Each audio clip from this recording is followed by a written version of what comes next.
ang mga kwento ng pag-ibig, kwento ng buhay at kwento ng pag-asa dito sa Barangay Love Stories. Love Stories.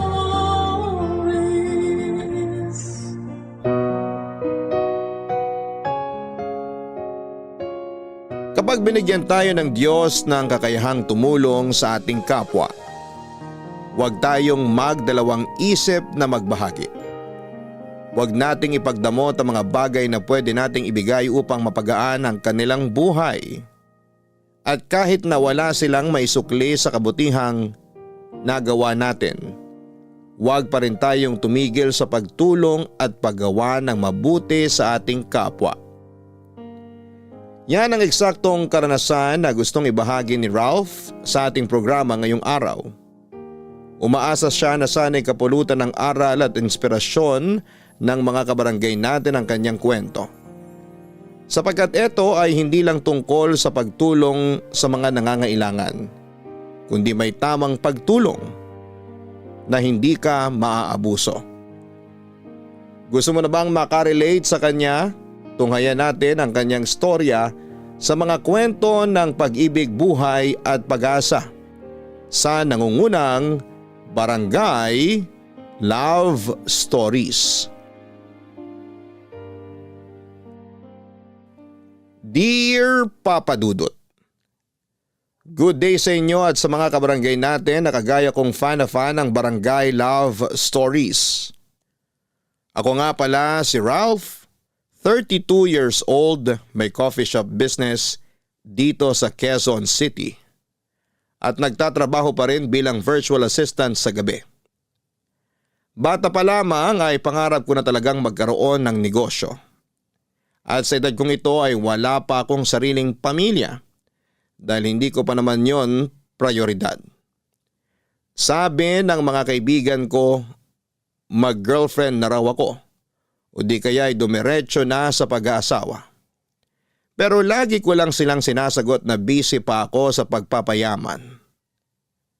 Ang totoo ay dayo lang naman ako dito sa Quezon City at tubong General Santos City talaga ang aming pamilya. Mahirap lang ang buhay namin noong araw kaya nangarap ako na makapagtapos ng pag-aaral para umasenso. Lagi kasing sinasabi sa akin ni nanay at tatay na wala silang ibang maipapamanang kayamanan sa amin ng ate ko, kundi ang edukasyon lang. Kahit na mahirap lang kami ay masasabi kong ginapang ng aming mga magulang ang pag-aaral namin. Jeepney driver ang tatay namin at ang nanay naman namin ay tumatanggap ng mga labada. Masinop din sila sa pera kaya kahit papaano ay may naitatabi sila para sa pag-aaral namin. Kaso ako lang ang nakatungtong sa kolehiyo at nakapagtapos sa aming dalawa ng ate ko.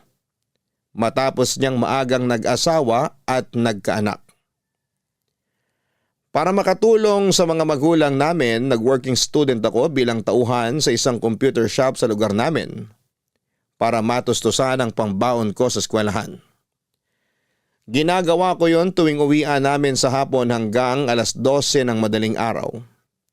At kahit na nakakapagod at nakakapuyat ay proud akong nairaos ang kurso kong marketing administration. Nung graduate ako sa college ay nagtrabaho ako sa isang private company sa Davao ng 1 taon. Pero nangarap ako na makaluwas sa Maynila dahil pakiramdam ko mas marami at malaki ang opportunity na naghihintay sa akin doon. Kaya nga kahit ayaw ng mga magulang namin ay sinuportahan pa rin nila ang desisyon ko. Taong 2015 sa edad na 22 ay nakarating ako sa Quezon City.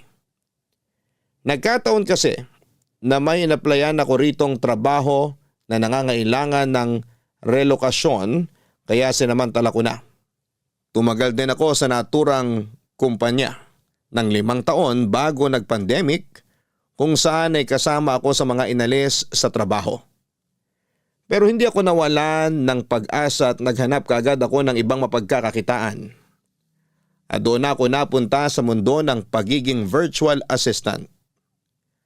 Habang nagsisimula akong bumangon ng mga panahong yon, ay tumindi naman ang kagustuhan ko na tuparin ang matagal ko ng pangarap na magkaroon ng negosyo na natupad naman taong 2023.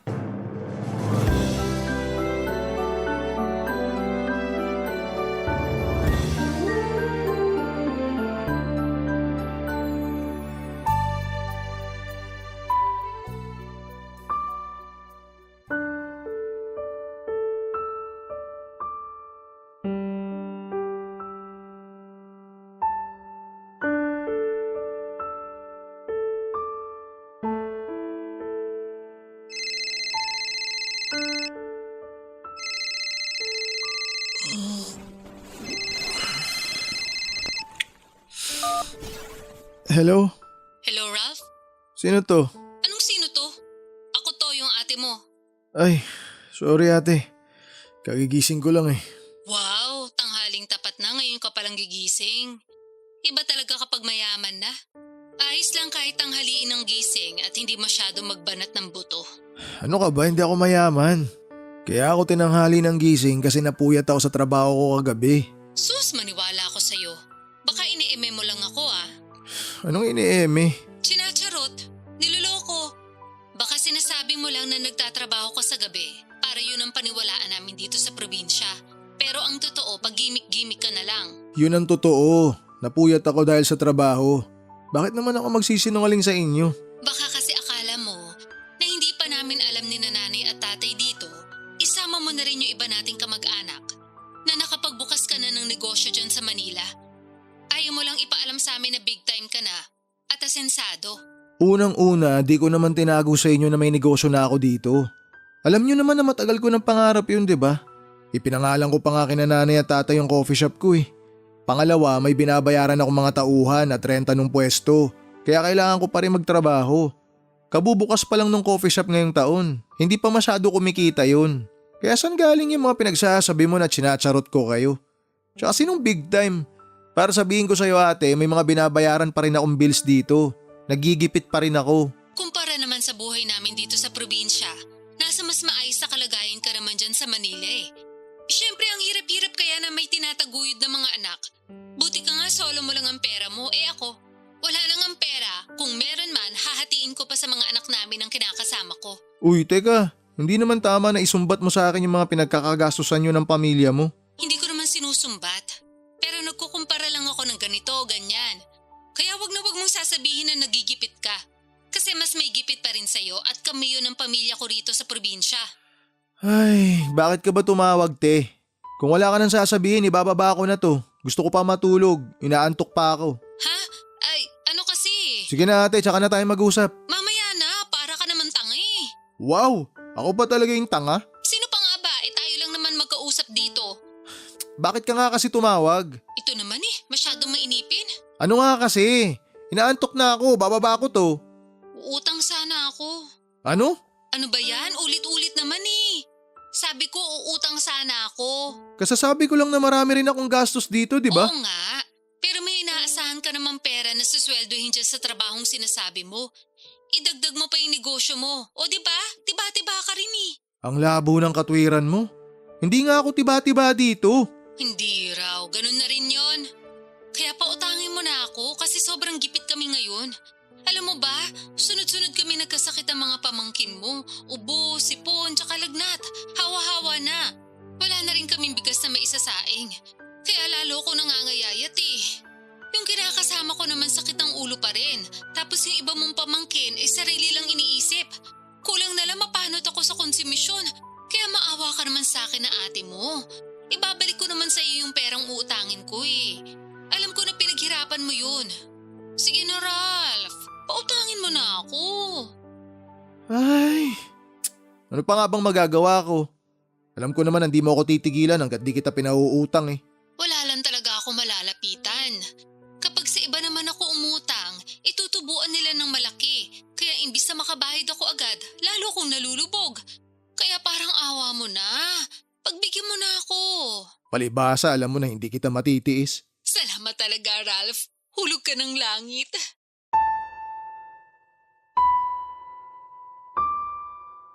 Papadudot, kaisa-isang kapatid ko ang ate kong ito. Mas matanda siya sa akin ng 13 taon at kahit na nasa Jensen pa ako ay hindi talaga kami lumaking malapit sa isa't isa. Pero hindi naman kami magkaaway ng todo-todo. Siguro ay ganun talaga, hindi porke iisang puno ay pareho na ang bunga. Ang ibig kong sabihin ay kahit na magkapatid kami, ay magkaiba pa rin kami ng ugali. Magkasalungat ng paniniwala at prinsipyo sa buhay. May kontento na at merong nangangarap pa rin ng todo. Tulad ng nabanggit ko, hindi nakapagtapos ng pag-aaral si ate dahil maaga siyang nag-asawa at nagkaanak. 43 years old na ang ate ko noong 2023 at meron na siyang 6 na anak. Dysfunctional ang pamilya ni ate. Lasinggero at nananakit ang kinakasama niya at ama ng mga anak nila. Wala rin itong permanenteng trabaho at may pagkababaero din. Usap-usapan nga sa barangay namin na may anak daw ito sa ibang babae. 1 o 2 na yata. Hindi ko na maalala. Kaso may pagkatanga sa pag-ibig ang kapatid ko. Kaya hindi pa rin niya magawang hiwalayan ang tatay ng mga anak niya. Pero kahit na hindi kami close ng ate ko ay nananatili pa rin na siya ang nag-iisa kong kapatid. Siyempre hindi ko siya natiis nung humingi siya ng tulong sa akin. Agad ako nagpadala ng pera para pangkain nila at panggastos sa probinsya. Pero hindi doon natapos ang lahat dahil ng mga sumunod na linggo ay panay na hingi sa akin ng ate ko. At nagbibigay naman ako dahil ako ang mas nakakaluwag sa aming dalawa. Sa totoo lang ay regular ako nagpapadala kina nanay at tatay ng pera panggastos nila at pambayad sa bills. Inaabutan ko rin si ate paminsan-minsan. Pero tulad ng sinabi, meron din akong binabayaran kaya hindi ko masasagot lahat. 1 beses umuwi ako sa amin sa General Santos para mag-celebrate ng birthday ko. Tuwang-tuwa sina nanay at tatay nang makita ako at ganoon din ako dahil na-miss ko sila ng sobra. Uy Ralph, thank you dun sa pasalubong mo sa mga anak ko ha. Tuwang-tuwa sila lalo na yung pangalawa ko. Sakto kasi sa kanya yung sapatos na bigay mo. Tagal niya na gusto magkaroon ng bagong sapatos pero hindi naman siya makaipon kahit may trabaho kasi mas inuuna pa yung uminom kasama mga barkada niya. Ewan ko ba sa batang yun? Mana sa tatay? Naku ate, mahirap yan. Magiging bisyo yan, katagalan. Yun na nga ang paulit-ulit kong sinasabi kaso matigas ang ulo. Hindi na raw siya bata para pagsabihan ko pa kasi alam naman daw niya yung ginagawa niya. Ilan taon na ba ulit yung pangalawa mo? 24. Sunod-sunod lang naman yan sila. 25 na yung panganay ko, tapos 20 anyos naman yung bunso. Si Janice yung nag-aaral, tama di ba te? Siya na lang yung nag-aaral sa mga anak mo? Oo, patapos na siya ng senior high school ngayong taon. Buti meron pa sa mga anak mo na desididong mag-aral, na gusto makapagtapos. Akala ko lahat sila gusto na magtrabaho eh. Tapos yung iba nagtatrabaho nga, pero hindi pa rin regular na nakakatulong sa bahay. Kumbaga, palaasa pa rin kesyo maliit lang naman daw ang sweldo nila at pansarili lang madalas. Ang hirap din pala ng sitwasyon nyo ate. Mismo. Kaya pasensya ka na talaga kung panay utang ako sa'yo ha? Bumubuelo pa lang din ako ng pambayad kaso kapag nakakahawak ako ng pera, nagagastos ko rin. Siyempre alangan di kami kumain, kawawa naman kami. Ay, buti ka pa nga wala ka pang anak. Kaya sa'yo lang napupunta yung sweldo mo. Marami rin akong pinagkakagastusan kaya hindi ko rin nasusolo yung sweldo ko. Nasabi ko lang naman yun kasi tingnan mo ko.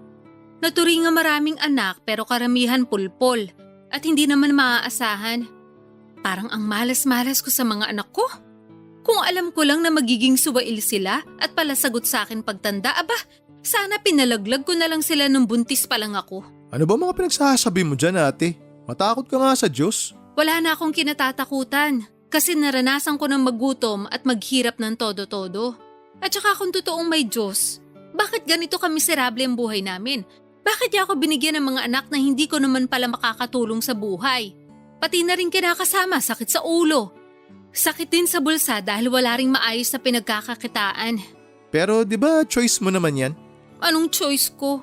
Na magrebelde kina nanay at tatay nung araw. Hindi ka pumapasok sa eskwelahan para makipagkita ka sa boyfriend mo noon. O at least kayo'y nagkatuluyan ngayon. Di ba mas ginusto mo naman na mag-asawa na lang agad kaysa magtapos ng college? Kasi ang dahilan mo gusto mo na lang magtrabaho. Inaani mo lang yung mga tinanim mo noon. Sobra ka naman. Nakaraan na yun eh. Bakit ang hilig mo pang ungkatin? Hindi ko naman inuungkat. Sinasabi ko lang. Kasi nagawa mo pang sisihin ng Diyos sa maling choices mo sa buhay. Eh ikaw naman lahat na may kasalanan kung tutuusin. Oy. Grabe ka na talaga sa akin ha. Baka nakakalimutan mong ate mo pa rin ako. At 13 taon pa rin ang tanda ko sa'yo. Hindi porket nakapagtapos ka ng pag-aaral, may sariling negosyo at asensado, may karapatan ka ng panghimasukan ng buhay ko. Buhay ko to, choice ko to. Kaya nga alam ko, buhay mo yan, choice mo yan. Sorry pero nagsasabi lang naman ako ng totoo. Pumreno ka pa rin kasi nakakasakit ka na eh. Ikaw nga hindi kita pinakikialaman sa mga choice mo. Oo na, sige na, pepreno na sa susunod. O mabalik tayo kay Janice. Yung bunso ko, alam mo, pangarap niyan makapagkolehiyo. Kaso wala naman kaming pantustos sa pag-aaral niya. Sabi nga ng ama niya, tumigil na siya sa pag-iilusyon na makakapagtapos pa sa college. Mas mabuti niyang gawin magtrabaho na lang pagka-graduate. Ayos parang hindi niya anak yung kausap niya kung makapagsalita siya. Tsaka sobra naman yung nag-iilusyon. Buti nga masipag yung bata Gustong gusto makapagtapos ng pag-aaral. Ganun talaga pag hindi nakatungtong sa eskwelahan. Bopols. Pero ayun nga, gustong-gusto talaga ng pamangkin mo na mag-aral. Idol ka niya Gusto ka niyang tularan pagdating ng panahon. Yun bang asensado sa buhay? Alam mo masipag mag-aral yung anak ko Pwede mo ba siyang tulungan na matupad yung pangarap niya na makapagkolehiyo? Sige na, pag-aralin mo naman yung pamangkin mo. Papadudot bunso sa 6 na magkakapatid si Janice at siya lang ang nag-aaral sa kanila ng panahong yon. Bulakbol kasi ang ibang mga anak ni ate at kahit na anong paalala sa kanila ni nanay at tatay na mag-aral ng mabuti, ay nauuwi pa rin sila sa paglalakwatsa. Lahat ng mga pamangkin ko liban kay Janice ay nagtatrabaho na kasi sinabi raw sa kanila ni ate na kung hindi rin naman sila mag-aaral ay mabuti pang magbanat na lamang sila ng buto para makatulong sa kanilang pamilya. Kaso hindi ko akalain na may mas ilalala pa pala ang iba kong mga pamangkin. Ramdam ko ang stress ng ate ko pero naisip ko na ganon din naman siya noong kabataan niya sa mga magulang namin. Sa kabila ng lahat ay napag-isip-isip ko rin na butit meron pa rin kahit isa sa mga anak ni ate ang interesado at porsigidong mag-aral at yun nga si Janice. Kaya hindi na ako nagdalawang isip na tulungan siya. Papadudot kong ilalarawan ko ang pamangkin ko ay masasabi kong mahiyain siya at matipid magsalita. Ganon daw talaga ang ugali niya ayon sa ate ko. Nang dumating nga ako sa amin ay mabibilang ko lamang sa mga daliri ko sa kamay ang pagkakataon na nag-usap kami. Puro pa yun small talk tulad ng maiksing kumustahan lang. Pero naiintindihan ko naman dahil noon lang din kami nagkita, papadudot. Sa kabila ng lahat ay inoobserbahan ko ng mabuti si Janice at base naman sa nakita ko ay desidido talaga siya na makapag-aral. Bukod doon ay lagi rin siyang binibida sa akin ng ate ko. Kaya naman habang tumatagal ay mas nakumbinsi ako na tulungan ang pamangkin ko na makapag-aral. Hindi naman ako mayaman pero sa aming dalawa ni ate ay ako ang mas nakakaluwag. Turo sa amin ng aming mga magulang na tumulong lalo na kung meron kaming kakayahan. Kaya bago ko bumalik sa Maynila ay nagabot ako ng pera sa ate ko pang-enroll ng aking pamangkin. Buti ate, napapunta mo si Janice dito para personal kami magkausap. Nga pala, marunong ba siya magtagalog? Huwag kang mag-alala, marunong magtagalog yun. May hilig yun sa mga teleserye ng GMA. Doon siya natuto, pati yung tono. Pero okay lang din kung sakaling hindi. Marunong naman ako Huwag na! Tsaka para masanay na rin siya. Hello po, Ma. Hello po, Tito Ralph. Oh, andito ka na pala. Halika, tabihan mo ako rito sa upuan. Sige po. Nak, mag-thank you ka sa Tito Ralph mo. Dali. Bakit po? Kasi nga pumayag na siyang pag-aralin ka sa kolehiyo. Talaga po? Hindi niyo ako niloloko? Siyempre hindi. Di ba Ralph? Sabihin mo nga rito sa anak ko. Mukhang hindi naniniwala sa akin eh. Totoo po ba yun, Tito? Oo. Naobserbahan ko kasi na masipag ka mag-aral. Tsaka laging sinasabi ng mama mo na gustong-gusto mo raw makapag-college. Gustong-gusto ko po talaga. Kaya nga nung sinabi sa akin nila Mama at Papa na wala silang pampaaral sa akin, nalungkot po talaga ako. Alam mo naman mahirap lang ang buhay natin, di ba? Sana naiintindihan mo na yun. Tsaka kayong lahat ginagapang naman namin kayo ng papa nyo. Hindi lang talaga tayo tinatamaan ng swerte. Puro lintik at kamalasan tumatama sa atin. Sawing palad, kumbaga. Kaya nga inawitan ko tong tito mo na baka pwede kanyang tulungan na makapag-aral sa kolehiyo. Buti pumayag siya kasi malaking bagay yun. Kaya ano pang hinihintay mo? Mag-thank you ka sabi. Opo, Ma. Thank you po, Tito Ralph. Malaking bagay po yung tulong nyo. Pangako, aayusin ko po ang pag-aaral ko para matuwa naman kayo. Ngayon pa lang natutuwa na ako sa'yo kasi nagsisikap ka talaga. Sana ipagpatuloy mo yan kahit na di magiging madali pag nasa college ka na. Hindi naman sa tinatakot kita pero iba kasi dun eh. Ibang-iba ron kesa sa senior high. Talaga? Sasakit ba ulo ng anak ko dyan? Ma naman eh. Siyempre, depende yon kung paano ko i-handle yung emotions ko. Saka marami na rin naman po akong naririnig na mahirap daw sa college. Yung ibang mga kaklase ko tuloy ayaw nang mag-aral pagka-graduate namin. Tingin mo kakayanin mo. Siyempre po. Tama ang anak mo ate. Depende sa tao kung paano niya i-handle yung emosyon niya. Pero Janice, sana kahit na challenging ang college life, tapusin mo pa rin. Huwag mong susukuan. Sa bagay. Tingnan mo nga ikaw, nakatapos ka. Dapat gayahin mo ang tito mo, nak ha. Masipag, matyaga at may mataas na pangarap sa buhay. Opo, idol na idol ko nga yang si Tito. Maiba tayo. Meron ka bang kurso na plano mong kunin? Gusto ko po sanang mag-teacher, kaso sabi ni Mama, kuhain ko raw po yung katulad ng kurso na kinuha nyo. Tama naman. Kasi dyan yumaman ng tito mo. Si ate naman paulit-ulit eh. Sinabi nang hindi nga ako mayaman. Hindi pa mayaman. Pero yayaman ka rin. Mas yayaman. Ayaw mo ba nun? Huwag ka kasi masyadong nega at kontrabida. Dapat kahit hindi pa, sinasabi mo mayaman ka na para lalo magkatotoo. Gayahin mo ko. Lagi kong sinasabi sa mga kamag-anak natin na maayos ang pamilya namin ang kinakasama ko. Na maswerte ako sa mga anak ko. Hindi pa nga lang nagkakatotoo pero alam ko papunta na rin yun doon. Ay nako, ibang klase ka talaga mag-isip. Siyempre, bihira lang magkaroon ng utak na ganito sa akin, no? Sorry, Tito, kung masyadong kakaiba mag-isip si Mama. Ano ba kasi masama sa pag-iisip ko? Wala naman, pero kakaiba lang po. Kung sampalin kaya kita. Grabe naman po kayo. Grabe talaga ako.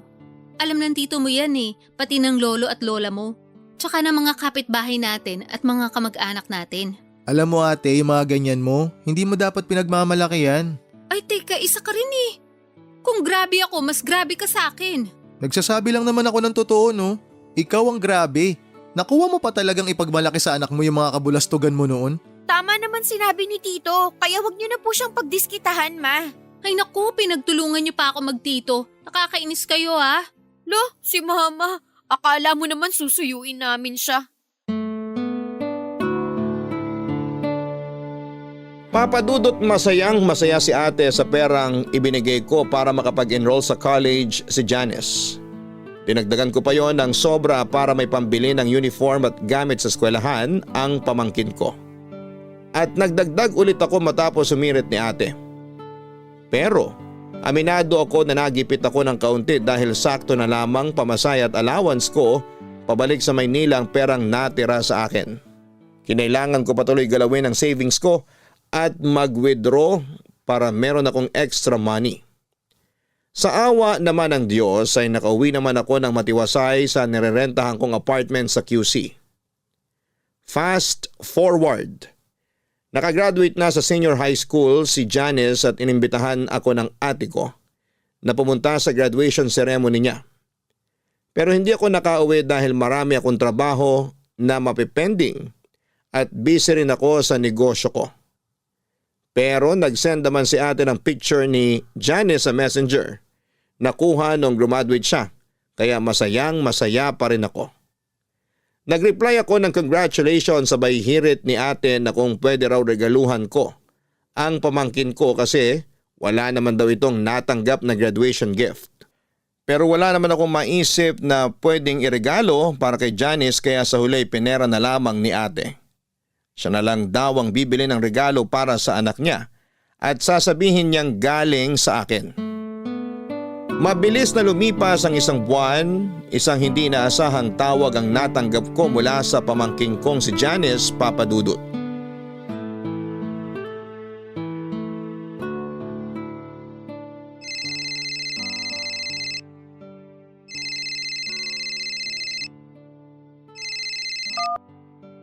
Hello? Hello, Tito? Oh, Janice, napatawag ka.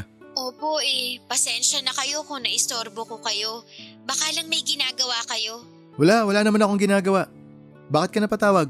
Nahihiya po ako pero wala na akong choice kundi lumapit sa inyo at magsabi. Ha? Anong problema? May nangyari ba? Opo, meron po. Ayaw nga sabihin ni Mama kasi baka raw magalit kayo kaso kasalanan naman niya. Sige na, sabihin mo sa akin. Ano ba yun? Tungkol po yun sa pag-aaral ko sa college. May nahanap na nga akong university na papasukan ko. Kaya lang, atrasado pa po ako kung makakapag-enroll ako on time. Ha? Anong ibig mong sabihin? Paanong atrasado? Di ba nag-iwan na ako sa mama mo ng perang pang-enroll mo bago ako bumalik dito sa Manila? Yun nga po, kaso nagastos ni Mama yung pera. Ano? Nagastos niya? Sorry po, ayaw nga niyang ipasabi sa inyo kasi baka raw magalit kayo. Gagawa na lang daw po niya ng paraan kaso hanggang ngayon wala pa siyang nauutangan. Malapit na po yung enrollment ko. Natatakot ako na baka hindi matuloy pag-aaral ko tapos magalit kayo sa amin. Teka, sandali. Ano munang ginawa ng mama mo dun sa perang binigay ko na pang-enroll mo sana? Pinanghanda niya po nung graduation ko. Tapos nagastos niya lahat yung pera? Ganun na nga po. Tuwang-tuwa kasi siya dahil may nakagraduate na raw sa pamilya. Proud na proud siya sa akin. Nagpalitsyon po siya at kulang na lang pakainin niya yung buong barangay. Hindi ko lang po akalain na mauubos niya pati yung pera na pang-enroll ko. Ay, si ate talaga kahit kailan masyadong pabide. Kilala niyo naman po si Mama, di ba? Ugali niya talaga yon lalo kapag may nahawakan siyang pera. O tapos ngayon, mamomroblema kayo. Pati ako damay pa rito. Nagalit nga po ako sa kanya pero sabi niya wag ko na raw sabihin sa inyo kasi gagawa na lang niya ng paraan. Kaya lang wala pa raw pong nagpapautang sa kanya eh. Tapos malapit na nga ang enrollment ko. Di bale, huwag ka na mag-alala. Pwede naman kitang bigyan ulit ng pang-enroll mo eh. Pero gusto ko ikaw na humawak ng pera ah. Napakabulagsak kasi talaga ng mama mo eh. Nakakabuwisit. Opo, Tito. Sorry po ulit kasi nadoble pa yung gastos nyo. Hiyang-hiya po ako pero wala naman po akong malapitan. Hayaan mo na yon. Na-appreciate ko nga na nagsabi ka sa akin. Tama rin na nilapitan mo na ako agad. Hindi mo na pinatagal kesa naman di ka nakapag-enroll. Gusto ko talaga na tulungan ka sa pag-aaral mo. Sabi ko nga sa'yo noon, naoobserbahan ko na masipag ka mag-aaral tsaka determinado ka na makapagtapos. Ituloy mo lang yan. Sigurado ako na malayo mararating mo sa buhay oras na may hawak ka ng diploma. Yun nga po yung nasa isip ko palagi na mas marami ang oportunidad na magbubukas sa akin kapag nakagraduate na ako sa pag-aaral. Ayoko po na gumaya sa mga kapatid ko na mga tinamad na lang mag-aral at nagtrabaho na lang. Tapos hindi rin naman nakakatulong kina Mama at Papa. Pangarap ko rin po na tumulong sa pamilya namin para kahit paano makaahon kami sa kahirapan. Nakikita ko kasi sa iyo yung kabataan ko nung araw. Ganyan-ganyan ako kadeterminado na makagraduate. Kahit na mahirap, kahit na walang bilib sa akin yung mama mo nun, nagpatuloy pa rin ako. Ginawa ko na lang inspirasyon yung lolo't lola mo para abutin yung mga pangarap ko. Kaya sana ganun din yung gawin mo. Opo, pangako ko po sa inyo na hindi ko sasayangin yung tiwala niyo sa akin. Mag-aaral po ako ng mabuti para maibalik ko lahat ng mga tulong niyo sa akin. Mag-aral ka para sa sarili mo, para sa mga pangarap mo. Pagtuunan mo ng pansin kung paano ka makakapagtapos. Magsikap ka. Huwag mo na munang masyadong isipin kung paano mo maibabalik sa akin yung tulong na ibibigay ko sa'yo. Hindi naman po pwedeng hindi ko yun isipin. Siyempre, nakakahiya pa rin po. Kung tutuusin, hindi nyo naman po ako responsibilidad. Pero nang dahil sa pangarap ko, naobliga pa kayong tulungan ako. Wala namang kaso sa akin yun. Pamangking kita eh. Pamilya tayo. Turo sa amin ng lolo't lola nyo na kung meron kaming kakayanan na tumulong, huwag kami mag-alinlangan. Salamat po talaga. Napakaswerte ko dahil meron akong mabait na tito.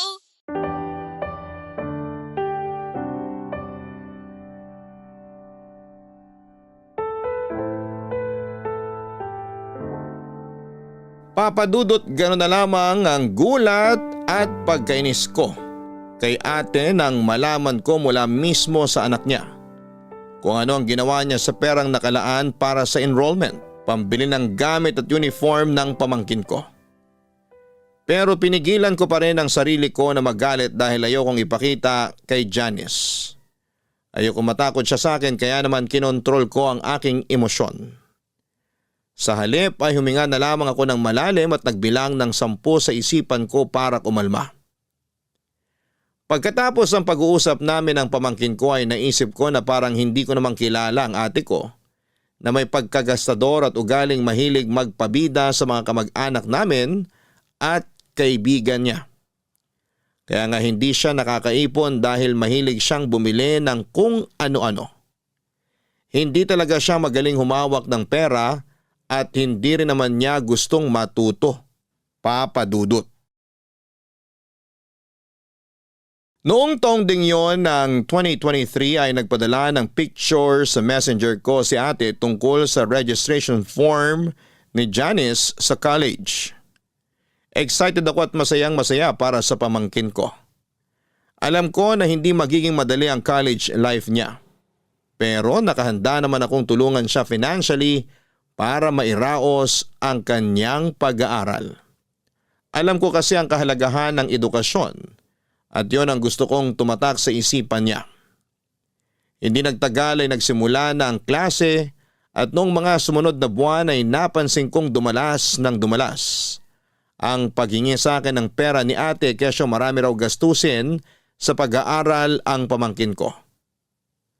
Alam ko na magastos sa college pero parang hindi na makatotohanan ang mga dahilan ng ate ko.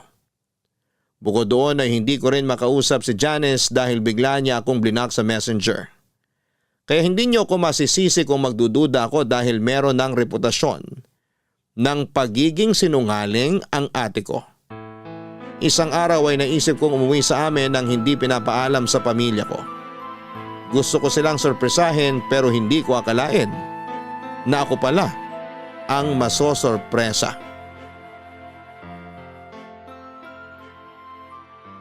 Kung di pa ako umuwi rito, di ko pa malalaman na buntis na pala si Janice. Pwede bang hinaan mo lang ang boses mo? Mamaya marinig ka ng mga kapitbahay natin, edi na chismis pa tayo.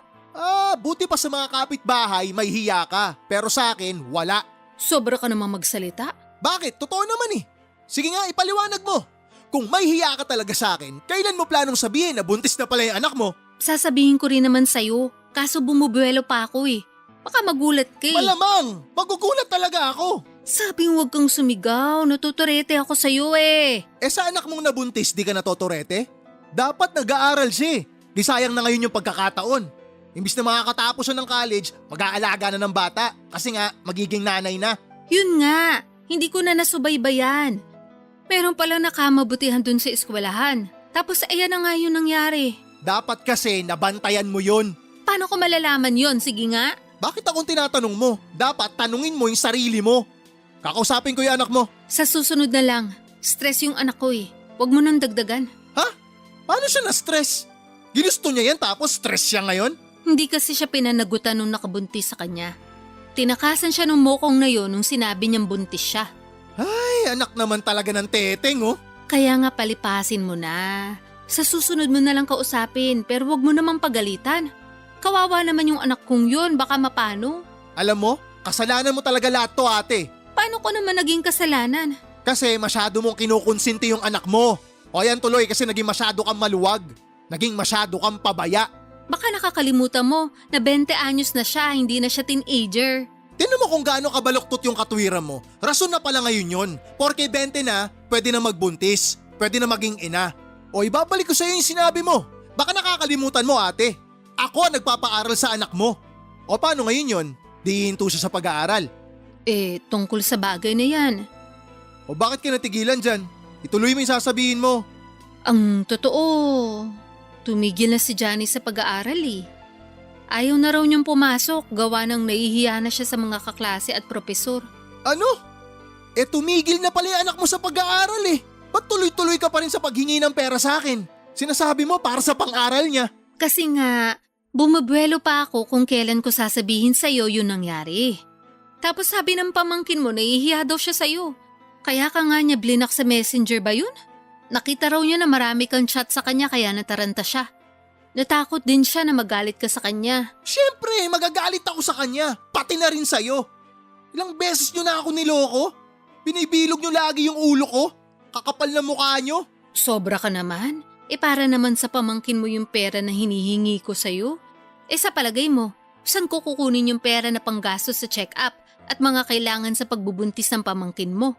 Kung makapagsalita ka naman, akala mo hindi ka nakakasakit ng damdamin? Nasasaktan ka. Kasi masasakit yung mga naririnig mong salita sa akin. Ako, ano kayang nararamdaman ko ngayon? Ang hirap kasi sa'yo damdamin mo lang yung palaging mahalaga eh. Nangyari na nga kasi. Buntis na yung anak ko. Ano pa pang gusto mong gawin ko? Gusto mo ba na ipalaglag na lang natin yung dinadala niya? O tapos ngayon hihiritan mo ako ng ganyan. Para ka naman tanga, ate. Kilabutan ka nga sa mga sinasabi mo. Ikaw lang naman iniisip ko. Mukhang apektado ka sa nangyari. Ako nga na nanay niya kalmado lang. Iba talaga pag intindi mo sa mga bagay-bagay, no? Hindi mo talaga makuha kung saan ako nanggagaling? Kung bakit ako ganito ka-apektado? Sige nga, ipaintindi mo sa akin. Sige, ipapaliwanag ko sa'yo para makuha mo. Apektado ako kasi naniwala at nagtiwala ako kay Janice na mag-aaral siya ng mabuti dahil may pangarap siya na makapagtapos. Yun din yung lagi mo sinasabi sa akin eh, di ba? Na masipag yung anak mo, na gusto niyang umasenso, kaya gusto niya makapag-college. Na ako ang naglalabas ng pera sa lahat ng pangangailangan niya. Mula pang matrikula hanggang sa baon niya, ako ang nagpapadala. O tapos ano nangyari? Nabuntis siya. Nagpabuntis siya. Sana naman ngayon gets mo na kung bakit ako ganito kaapektado. Ang akin lang naman, tanggapin na natin kasi nandyan na yan. Tama ka. Tanggapin na lang. Nandyan na eh. Pero tanggapin nyo rin na desisyon ko na hindi kayo tulungan. Aba, sobra ka naman. Parang hindi mo kami pamilya. Papa Dudut, hindi ko akalain na ako ang masosorpresa sa pag-uwi ko sa amin sa Jensan. Noong nalaman kong buntis ang pamangking ko at tuminto na pala sa kanyang pag-aaral. Bale hindi nga niya natapos ang unang semestre pero pinalabas ng ate ko na pumapasok pa rin siya sa eskwelahan para patuloy na makahingi ng pera sa akin. Kaya pala ibang kutob ko ng mga panahong yon. Buti na lamang nakinig ako sa instinct ko na umuwi sa amin para malaman ang katotohanan. Magaling din kasing magtago ang ate ko kaya wala ring kaideya-ideya ang iba naming kamag-anak pati na sina nanay at tatay. Sobrang dismayado nga nila nung malaman ang nangyari pero sa huli ako pa rin ang pinalabas na masama ng ate ko matapos ako magdesisyon na tumigil na sa pagpapadala ng pera sa kanila. Sobra din ang pagkadismaya at frustration ko kay Janice kasi akala ko ay iba siya sa mga kapatid niya. Pero sa huli mukhang mas masahol pa siya dahil sa ginawa niya. Habang nasa probinsya ko ay ilag sa akin si Janice. Pero kitang-kita ko na walang pagsisisi ang pamangkin ko at mukhang nasa loob lang pala ang kulo niya. Sa huli nang nakabalik na ako sa Maynila ay nalaman kong pinagkalat ng ate ko sa iba naming kamag-anak na masama ang ugali ko porke nakakaangat na ako sa buhay. Pero dahil sa malayo naman ako ay pinilit kong huwag magpaapekto. Mabilis na lumipas sa mga buwan at nalaman ko na nanganak na si Janice at laking gulat ko nang binalita sa akin ni nanay na kinuha pa akong ninong ng anak ng pamangkin ko at imbitado pa talaga sa binyag noong baby. Ayoko sanang pumunta pero hindi na ako nakatanggi sa pakiusap ng nanay at tatay namin. Taong 2024 nang umuwi ulit ako sa Jensen para umaten sa binyag ng anak ni Janice. Buti naman umuwi ka dito sa atin sa probinsya para umattend ang binyag ng baby ni Jen. Wala naman ako magagawa eh. Ayoko sana pero pinilit ako ni nanay at tatay. Ito naman parang hindi mo naman apo yung baby. Baka nakakalimutan mo, kadugo mo yun. Pamilya tayo. Tsaka pinangalan nga sa yung anak niya eh. Ralph Adrian. O diba? Magandang pakinggan. Hindi naman tungkol sa baby ni Janice yung rason kaya ayoko munang umuwi dito eh. Baka nakakalimutan mo. Siniraan mo ako sa mga kamag-anak natin. Pinagkalat mo na masama ugali ko dahil tumigil ako sa pagbibigay ng pera sa inyo. Salamat sa iyo hanggang ngayon ang sama ng tingin sa akin ng ibang kamag-anak natin. Yung kinakasama mo nga pinandilatan pa ako ng mata nung magkita kami kanina eh. Akala naman niya matatakot ako sa kanya. Malaki naman talaga mata nung kinakasama ko. Kaya pagpasensyahan mo na. Tungkol naman dun sa iba nating kamag-anak, huwag ka mag-alala. Kasi sinabihan ko na naman sila na hindi totoo yung pinagkalat ko tungkol sa'yo nun. Na nagalit lang talaga ako dahil tinigil mo yung pagtulong sa amin ng anak ko matapos mong malaman yung nangyari. Pero baka hindi pa rin sila nakaka-move on. Sabihan ko na lang ulit. Ay, sensya ka na talaga ha. Huli na nung na-realize ko na hindi mo naman talaga kami responsibilidad. Tsaka kami talaga yung may pagkakamali dun. Kung na-realize mo pala yan, bakit hindi ka man lang nag-sorry sa akin nun? Ha? Nahihiya ako. Parang hindi mo ko kilala. Hindi kaya ako nagsisorry. Talaga? Kailangan ko pa intindihin yung pride mo? Ayos ka. Tsaka ito na yung paraan ko ng pagsisorry. Alin? Ang gawin ako ninong ng apo mo? Kaya inimbitahan mo ako ngayon sa binyag? Oo, ayaw mo ba nun? Kilala kita. Nagawa mo na akong lokohin nun para makahingi ka sa akin ng pera. Ayoko sanang isipin na kaya mo ako kinuwang ninong ng apo mo para may dahilan ka na naman na huthutan ako. Sobra ka naman sa huthutan? Akala mo naman napakalaki ng perang binigay mo sa akin nun? Hoy, malaki yon kapag pinagsama-sama. Tsaka akala mo ba pinupulot ko lang sa kalsada yung perang pinadadala ko sa'yo? Para lang alam mo dugot pawis ko yon. Pinaghihirapan ko ang bawat sentimo na kinikita ko. Pero ikaw, lagi ka lang nakatanghod, hingi ka lang ng hingi, utang ka lang ng utang. Kaya di mo ako masisisi kung hanggang ngayon masama pa rin loob ko sa'yo. Matagal na yun eh. Hindi pa ba ako absuelto sa kasalanan ko? Parang hindi ako ate Huwag ka namang ganyan. Ayos hiningi mo pa na irespeto kita bilang ate. Pero ako nga hindi mo ako matrato na parang kapatid. ATM ang tingin mo sa akin na magluluwa ng pera tuwing may kailangan ka. Nasasabi mo lang yan kasi mas maluwag pasok ng pera sa'yo kaysa sa akin. Pero pag ikaw nasa posisyon ko, sigurado maiintindihan mo na kahit mali magagawa ng isang nanay para sa mga anak niya. At saka nagsisi naman na yung anak ko Sa lagay habang buhay mo na lang ba siyang pag-uusigin? Hindi ako galit sa anak mo. Mas galit ako sa'yo. Sa anak mo, dismayado ako. Di siya naging maingat. Matagal na nga yun, huwag ka namang ganyan. Kung makapagsalita ka parang hindi ka nagkakamali Hoy, kung usapang pagkakamali, hindi dapat ako tinatanong mo. Tanungin mo dapat ang sarili mo. Sinikap ko talaga na hindi gumaya sa'yo, na mag-asawa ng maaga at magkaroon agad ng pamilya. Edi ikaw ng perpekto. Hiyang-hiya naman ako sa'yo. Ewan ko sa'yo ate, wag mo na nga pinagkakausap. Tumatanda kang paurong. Kailan ka kaya magmamature? Excuse me, matured na ako no? Talaga? Asa ka? Nakakasakit na talaga ng damdamin yung mga sinasabi mo sa akin Yan, buti naman nasasaktan ka. Ibig sabihin hindi ka pa manhid. Tsaka wag mo asahan na magsusorry ako sa'yo. Di ka nga marunong magsorry. Ay, sige na alis na ako. Doon na ako kina nanay. Pagod na ako. Sandali lang naman. Ano ba yun? Huwag ka munang umalis. May sasabihin pa ako. Sabihin mo na yung sasabihin mo. Gusto ko na umuwi. Papadudot, gusto ko sanang maging casual lang ang pakikitungo ko kina ate at sa pamangkin ko noong umuwi ako sa Jensen. Pero bago ko humarap sa kanila ay nakiusap ang mga magulang namin na magbati na kami. Sinabi ni nanay na patawarin ko na raw si ate dahil nagawa lang naman niyang lokohin ako. Kasi desperado siya na makahingi ng pera na ginagamit din naman para sa pamangkin ko nung hindi ito panagutan ng nakabuntis dito. Aminado ako na nakonsensya ako nang putulin ko ang pagtulong sa kanila dahil sa galit ko. Kaya nga kahit naiilang pa ako noon nakausapin sina ate at Janice, ay sinantabi ko na lamang ang mga nangyari sa nakaraan. Muli kong binuksan ang puso ko para sa kanila lalo na at magkakadugo kami. Ayoko rin namang magkaroon ng kagalit sa katauhan pa ng sarili kong kapatid at pamangkin. Kaya nga pinakinggan at pinag-isipan ko ang bago nilang hiling sa akin na tulong tungkol sa paghahanap ng trabaho ni Janice sa Maynila. Papa Dudut, pinag-isipan ko ang sinabi ni ate na papasukin ko si Janice sa coffee shop ko.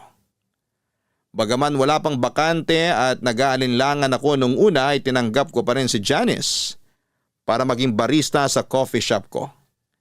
Nag-decide ako na sumailalim siya sa training para mas maging handa sa trabaho namin. Noong binalita ko kay ate ang desisyon kong yon ay tuwang-tuwa siya. In fact, excited na siyang paluwasin sa Maynila ang anak niya. Kaso'y meron nga lang isang problema. Wala silang pambili ng ticket sa eroplano para makapunta rito si Janice. Dahil doon ay ako ang nag-sponsor ng plane ticket at binigyan ko rin ng pocket money ang pamangkin ko para makaluwas siya ng Maynila. Nang dumating siya rito ay sinundo ko siya sa airport at kitang-kita ko ang magkahalong pagkamangha at kagalakan sa kanyang mga mata. Paulit-ulit niyang sinasabi sa akin na pangarap niyang makaalis sa probinsya namin at natupad na raw yon nang sa wakas ay nakaapak na siya sa Maynila. Bali ang setup namin ay sa shop matutulog si Janice dahil maliit lang ang apartment ko. May espasyo naman siya doon na magagalawan niya kahit papaano. Hindi na rin naman kumontra ang ate at pamangkin ko sa desisyon kong yon. Since ako naman ang nagbigay ng trabaho kay Janice at ako rin ang magpapasweldo. Hindi nagtagal ay nagsimula na si Janice sa pagtitraining bilang barista sa coffee shop ko.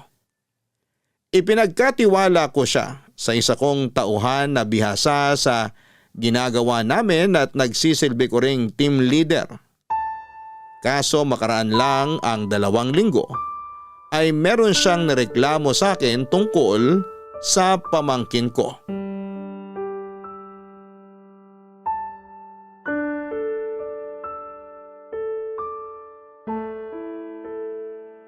Janice, liga. Mag-usap tayo sandali. Opo, tungkol saan po? May nalaman akong report tungkol sa'yo galing sa bisor nyo. Ano pong report yun? Tungkol daw sa ugali mo. Totoo ba na mahirap ka raw pakisamahan? Na boss ka raw kung umasta dito porke tito mo ko? Wow ha? Sinabi po ba talaga niya yan? Oo. Bukod doon, ang hirap mo raw turuan. Hindi ka rin marunong sumunod sa instruction.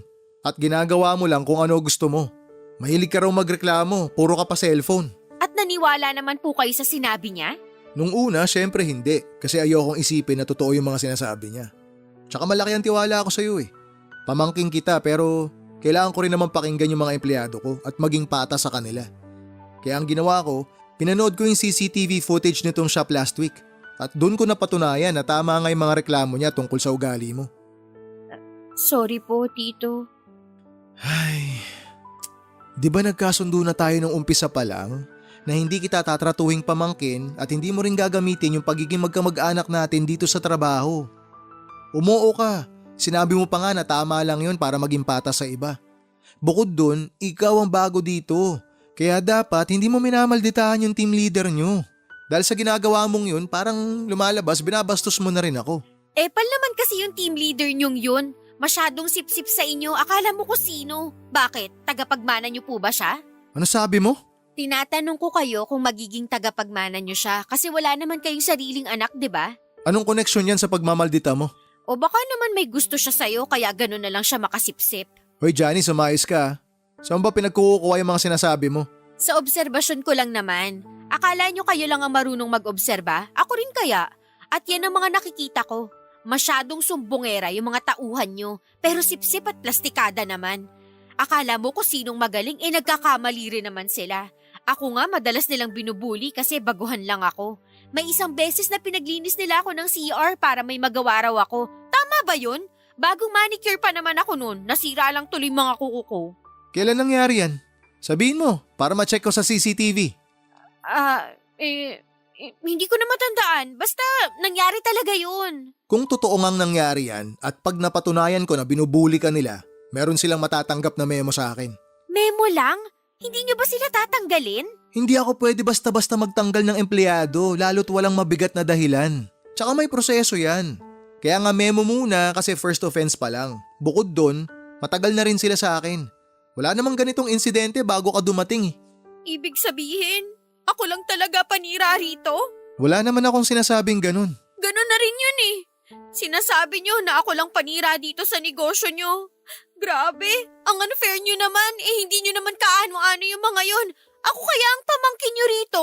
Hindi ko nakakalimutan na pamangking kita pero sana wag mo rin kalimutan na kailangan kong maging patas. Sana maintindihan mo rin na pagdating sa trabaho, hindi mo lang ako tito, boss mo rin ako. Kung yung team leader nyo hindi mo magawang respetuhin, paano ako makakaasa na re-respetuhin mo ako pag di ka nakaharap sa akin? Sinong may sabi na hindi ko kayo nire-respeto? Nire-respeto ko kaya kayo. Respetuhin mo rin yung mga katrabaho mo. Mahalin mo sila kasi kayo yung magkakasama dito. Mahalin at pahalagahan mo rin yung trabaho mo kasi pinagkakakitaan mo to eh. Kaya ka nga lumuwas dito sa Maynila para maghanap buhay. Para may padala ka sa anak mo sa probinsya. Alam ko naman yun. Hindi nyo na kailangang isumbat sa akin. Hindi kita sinusumbatan. Sinasabi ko lang sa'yo yung mga dapat mong gawin na dapat mong tandaan. Kasi nalilihis ka eh. Parang hindi mo ata naaalala kung bakit ka nagtatrabaho dito sa Maynila eh. Pinamumukha nyo na kayo ang nagpapasweldo sa akin. Na kayo rin ang nagbayad ng ticket ko sa eroplano para makapunta ako rito. Kulang na lang sabihin nyo sa akin ang kapal ng mukha ko dahil sa dami ng mga tinulong nyo sa pamilya namin. Siguro nga tama ako. Nagalit pa rin kayo sa akin hanggang ngayon. Kasi hindi ko tinupad yung pangako ko na magtatapos sa college dahil nabuntis ako ng maaga.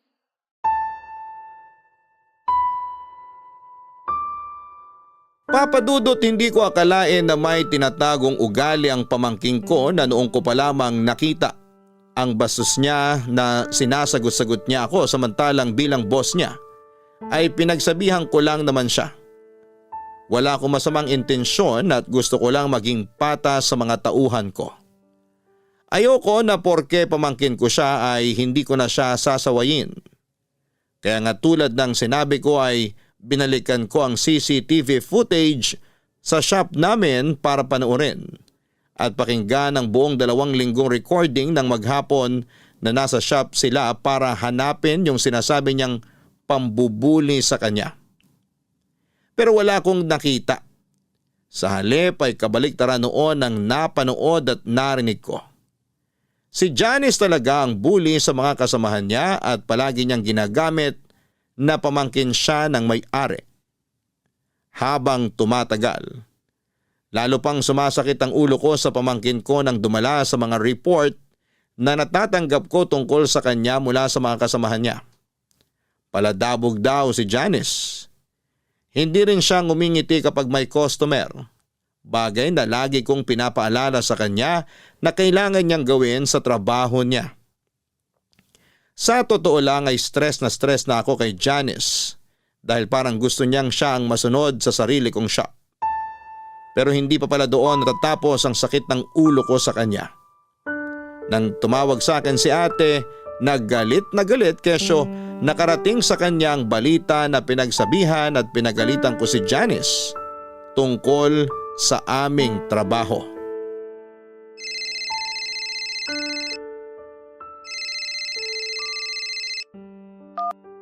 Hello ate, Hello, Ralph.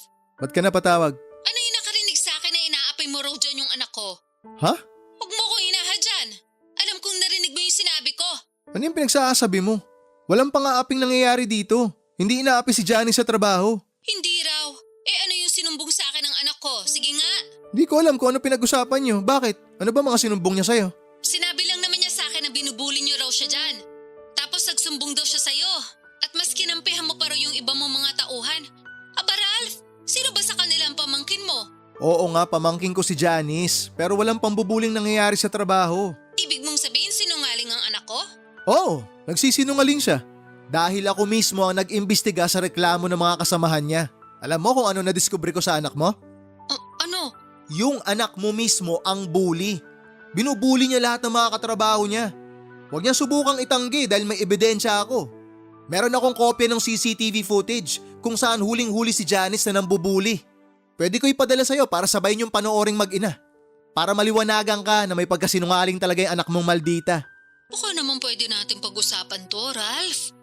Pamangkin mo naman yun eh. Ate mo ko, di ba? Diyan kayo magaling. Kayo ng anak mo. Lagi niyong binabalandra sa mukha ko na pamilya tayo para makonsensya ako. Pero di niyo man lang ba naisip na nakakapagod kayo? Alam mo ba na hindi lang pambubuli ang problema ni Janice sa trabaho? Hindi lang yun ang issue rito. Tatamad-tamad din niyang anak mo. Bukod sa ubod ng maldita, nagmamarunong pa. Lagi pa nakasimangot sa harap ng mga customer ha. Hindi rin siya mapagsabihan. Kasi ultimo ako na tsuhin niya. Ganun-ganun na lang kung sagot-sagutin niya eh. O tama ba yon? Tapos ngayon malalaman ko na gumagawa siya ng kwento para malinis ang pangalan niya dyan sa inyo. Tapos palalabasin niya na kawawa siya rito. Ano yun? Para naman akong ginagawang tanga ng anak mo ate. Pagpasensya mo na yung pamangkin mong yun. Hayaan mo, pagsasabihan ko. Nako, hindi na ako aasa na pagsasabihan mo yung anak mo. Tsaka pagpasensyahan? Sawang-sawa na akong pagpasensyahan kayo. Akala ko iba'y hilat siya ni Janice sa'yo eh. Pero mag-ina nga talaga kayo. Parehong-pareho ugali niyong dalawa. Ano namang ibig mong sabihin ha? Ikaw naman di mo pa nakuha agad. Gusto mo pa ipaliwanag ko sa'yo. Manang-mana sa'yo yung anak mo. Yun ang ibig kong sabihin. Pareho kayong sinungaling, pareho kayong manluloko, pareho kayong manggagamit, pareho ring masama ugali nyo. Aba, hinay-hinay ka sa mga sinasabi mo dyan. Ano maghinay-hinay pinagsasabi mo? Hoy ate, wag mo ako manduhan. Punong-puno na ako sa inyo ng anak mo. Tinulungan ko kayo, pinagkatiwalaan kasi nga tulad ng lagi mong dinadahilan, pamilya ko kayo. Pero anong ginawa niyong mag-ina? Ha? Ano? Niloko niyo ako ng paulit-ulit. Ang nakakatawa dito, nagkuntsabaan pa kayong dalawa. Alam mo sa totoo lang, akala ko tama nakalimutan ko na lang yung atraso niyo sa akin eh. Lalo ka na nung siniraan mo ako dyan sa atin kasi nga tinigil ko yung pagbibigay ko sa'yo ng pera nung mabuntis yung anak mo. Akala ko tama na patawarin kita eh. Kasi sabi mo nga nakaraan na yun, kalimutan na natin yun, pwede naman tayo mag-move on. Pero sa tingin ko, yun na ata yung pinakamalaking katangahang nagawa ko sa tanang buhay ko. Nakakapagod kayong tulungan kasi mga abusado kayo. Nasasabi mo lang yan dahil nakakaluwag ka. Ikaw kayang pumalit sa posisyon namin. Tignan ko kung hindi ka maging desperado para lang makaahon sa kahirapan. Naranasan ko rin naman maghirap ah. Baka nakakalimutan mo, bata pa lang tayo, mahirap na buhay natin. Iisa ang pamilyang pinanggalingan nating dalawa ate. Kaya nga nagsumikap ako eh. Hindi ako tumigil sa pag-abot ng pangarap ko. Inisip ko na isang araw may aahon ko rin ang pamilya natin sa kahirapan. Oh, ngayon meron akong savings, meron akong konting naipundar, meron akong maayos na trabaho, meron akong sariling negosyo kasi nagsumikap ako. Hindi ako tinamad na kumayod at hindi ako naging malandi katulad mo. Para sabihin ko sa'yo, narating ko to nang hindi naging desperado na gumawa ng masama at manloko ng kapwa para lang makaahon sa kahirapan. Hindi kagaya mo. Wala lang sa'yo na loko-lokohin ako, maitawid nyo lang yung katamaran nyo. Kasalanan mo talaga eh, tsaka ng baluktot mong katwiran kung bakit naligaw ng landas yung mga anak mo. Dapat ikaw yung gumagabay sa kanila eh. Pero ikaw mismo yung dahilan kung bakit sila napariwara. Grabe ka naman sa mga sinabi mo. Humanda ka. Ipagkakalat ko sa buong barangay natin na masama ang ugali mo. Gawin mo! Sino tinakot mo? Akala mo kakabahan ako dyan sa pagbabanta mo? Di sige, subukan mo. Sa oras na masira yung pangalan ko dyan, ididemanda kita. Gagawin mo yun? Bakit hindi? Hindi ako natatakot sa'yo. Oh, pinagbantaan mo ako, nasisiraan mo ako dyan sa atin. Tas ngayon sinabi ko na didemanda kita, nagtatanong ka kung gagawin ko ba talaga. Para ka naman tanga kausap ate. Hindi lang kita pinapatulan noon, pero punong-puno na ako sa'yo ngayon. Napagod na ako sa pagtulong sa inyo, napagod na ako sa ugali mo. Kaya wag na wag mo akong tinatakot kung ayaw mong may kalagyan ka. Sige na, bababa ako na to. May trabaho pa ako. Papa Dudut, alam ko na mali na takutin ko si ate. Pero ayaw ko namang isipin niya na palalagpasin ko lang ang ginawa ng anak niya. Saka binigyan ko naman ng tsansa si Janice na ayusin ang ugali niya pero hindi niya pa rin ginawa yon. Unfair sa iba niyang kasamahan na nagtatrabaho ng patas. Kaya nga nag-decide akong tanggalin na lamang siya sa trabaho at pauwiin sa Gensan. Bagay na hindi na nila tinutulan ng ate ko. Ako ang sumagot ng plane ticket ng pamangkin ko pabalik sa probinsya namin at simula noon ay nawala na ako ng amor sa kanila. May mga naririnig akong balita tungkol sa kanila mula kina nanay at tatay pero lagi kong sinasabi na wala na akong pakialam. Ang totoo ay meron pa naman pero ayaw ko nang makialam. Dahil baka makahanap na naman ng opportunity ang ate ko na gamitin ako sa pansarili niyang pakinabang. Pagod na akong tumulong ng bukal sa puso para lang lokohin at gamitin ng pamilya nila. Bagaman hindi ko pa rin naman tuluyang pinuputol ang ugnayan ko sa kanila bilang kamag-anak, mas payapa ang buhay ko kapag limitado ang pakikisalamuha ko sa kanila. Alam ko sa puso ko na ginawa ko ang lahat para tulungan ang pamilya ng ate ko. Kaunting pagsasakripisyo lang naman ang kailangan nilang ipuhunan. Pero tamad sila. Mareklamo at walang tiyaga. Kaya naisip ko na hindi ko na sila responsibilidad. Dalangin ko na lang na may matutuhan sa buhay si ate at ang pamilya niya. Kapag nangyari yon, baka pwede ko pa ulit silang tulungan. Maraming salamat po Papa Dudut sakaling mapili ninyong i-area ang storya ng buhay ko. Sana po ay kinapulutan ito ng aral at inspirasyon ng mga kabarangay natin. God bless sa Barangay Love Stories and more power sa inyong istasyon at congratulations po sa mga pagkilala, mga awards na inyong natatanggap. Ang inyong forever kapuso at kabarangay, Ralph. Mga kabarangay, walang masama sa pagtulong sa ating kapwa lalo na kung higit tayong pinagpapala at merong kakayahan. Ngunit lahat ng pagtulong ay masama kung hindi na tayo masaya sa ginagawa natin dahil naaabuso na tayo. Lahat ng bagay ay may hangganan. Kasama na doon ang pasensya ng isang taong matulungin. Kahit na gaano pa niya unawain ang kalagayan ng taong tinutulungan niya. Kaya nga para sa mga tinutulungan dyan, huwag nating abusuhin ang mga tumutulong sa atin. At huwag din tayong manatili na tayo ang palaging tinutulungan. Magsikap din tayo at gawin ang makakaya natin upang dumating ang araw na tayo naman ang makatulong. Hanggang sa muli, ako po ang inyong si Papa Dudut sa mga kwento ng pag-ibig, buhay at pag-asa sa Barangay Love Stories number 1. Barangay Love Stories. Barangay Love Stories. Ako, gigil na gigil talaga ako sa nangyayari sa kwento natin. O ikaw, kabarangay, kumukulo rin ba dugo mo? Pwede kang mag-iwan ng comment sa ating comment section. Sabay-sabay nating pakinggan ang iyong kwento ng pag-ibig, buhay at pag-asa. Ipadala lang sa barangaylovestories@yahoo.com. Nagustuhan ng iyong napakinggan? Ituloy yan via live stream sa www.gmanetwork.com/radio. Barangay LS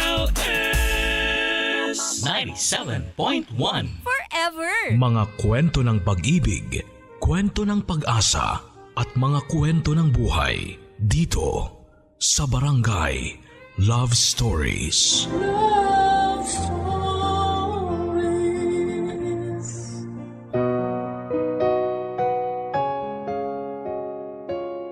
Minsan may tao tayong makikilala at akalain natin na dadaan lang sa buhay natin.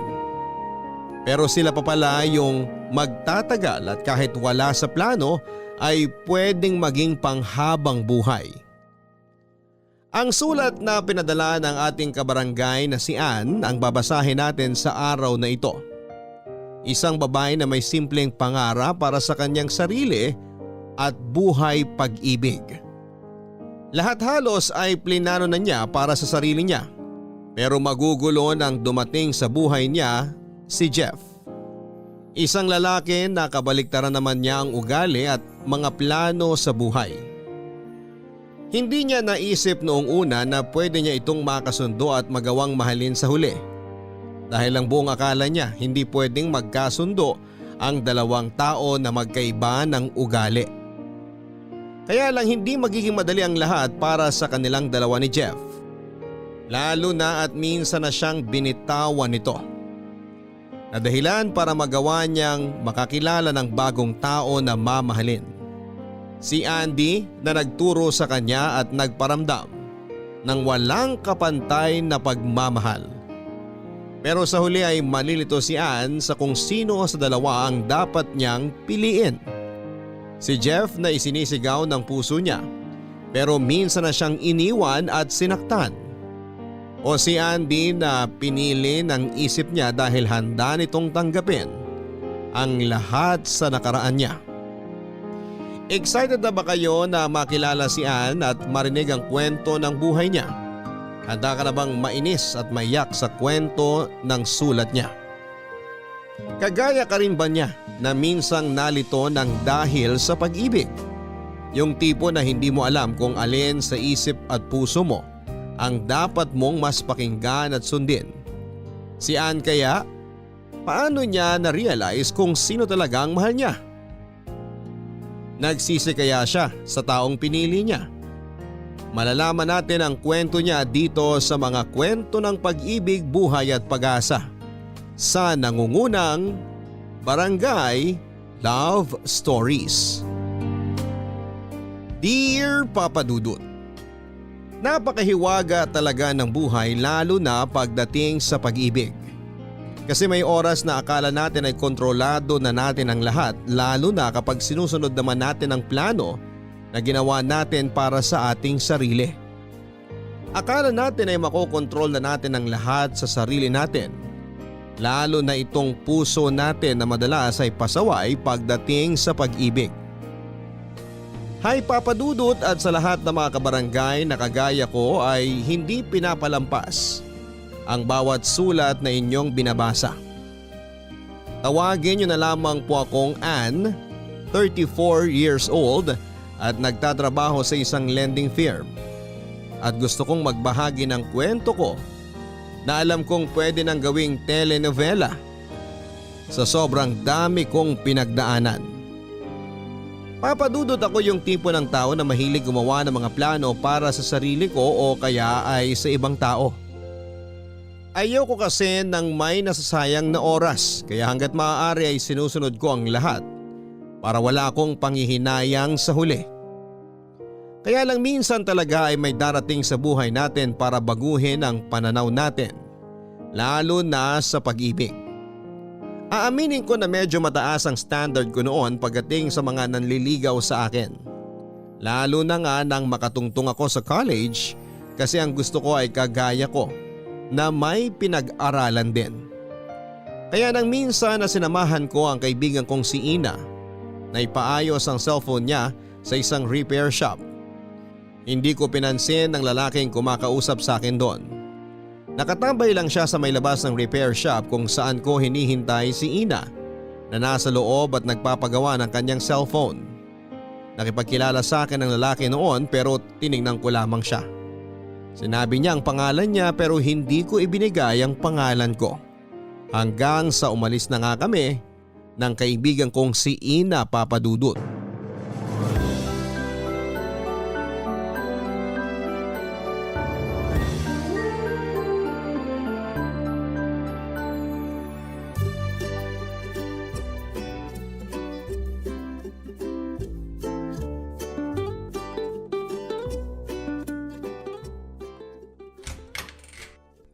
Kakainis naman si nanay oh. Hindi naman kasi ako yung nakawala ng payong sa labas tapos sa akin pa binunto ng init ng ulo niya. Sigurado naman talaga ako na si Bunsong nakawala ng payong na yun. Ay. Oh, sino naman tong tumatawag sa cellphone ko at hindi nakasave ang number niya? Baka si Ina to. At may bago siyang cellphone at SIM card. Hello? Sino to? Hi, Ann. Kumusta? Teka, sino ka ba? Ito naman ang sungit. Nangangamusta lang naman ako. Pwes, wrong timing yung pangungumusta mo sa akin. At kung hindi ka magpapakilala, ibababa ko na tong tawag kasi wala akong oras para sa… Ako to, si Jeff. Jeff? Sinong Jeff? Ay, sabi na hindi mo rin talaga ako matatandaan eh. Eh sino ka nga kasi na bigla na lang tumatawag dito sa cellphone ko? Ako nga si Jeff. Yung nakipagkilala sa'yo sa cellphone repair shop na pinuntahan nyo ng kaibigan mo nung isang araw. Ilang beses kitang sinubukan na kausapin nun pero sinuspladahan mo lang ako. Buti nga narinig ko na tinawag ka ng kaibigan mo na Ann eh. Kaya nalaman kong pangalan mo. Teka, ikaw yung lalaki nakatambay doon? Yung maingay at makulit? Ayun oh, naalala na rin ako sa wakas. Eh paano naman kita hindi maaalala? Ang kulit mo nga nung araw na yun. Sorry, nagpapapansin lang naman talaga ako sa'yo eh. Paano mo pala nakuha ang number ko? Kasi di ba kaibigan mo nga yung nagpagawa ng cellphone dun sa tinatambayan ko na repair shop? O tapos? Number mo rin kasi yung iniwan ng kaibigan mo para kontakin kapag ayos na ang cellphone niya. Eh, tropa ko yung nag-aayos ng cellphone dun. Kaya nakuha ko number mo. Okay. So ayos na ba ang cellphone ng kaibigan ko? Hindi pa eh. Mamaya pa lang kasi bibili ng pyesa yung tropa ko. Baka maya-maya pa maayos yun. Kung hindi pa pala ayos ang cellphone niya, bakit ka tumawag ngayon? Wala lang. Gusto lang kita makausap tsaka makumusta. Bakit? May magagalit ba dahil tumawag ako sa'yo? Ha? Anong ibig mong sabihin na kung may magagalit ba? Kung may boyfriend ka bang magagalit kasi kinakausap mo ako ngayon? Okay, gets. Wala naman akong boyfriend kaya wala magagalit. Ayun, sakto talaga ang timing ko. Bale, okay lang na mag-usap tayo ngayon? Uy, bakit ka tumatawa? Seryosong tanong yun. Eh ano pa ba kasing tawag dito sa ginagawa natin? Di ba nag-uusap na nga tayo? Oo nga naman, ang slow ko talaga. Pero thank you kasi hindi mo na ako sinusupladahan ngayon. Naku, mainit lang din kasi yung panahon noon, kaya medyo mainit din ang ulo ko. Pasensya na, Jeff, ha? Okay lang yun. Ang mahalaga ngayon, nakakausap na kita. Thank you ulit sa pagsagot ng tawag ko, Ana.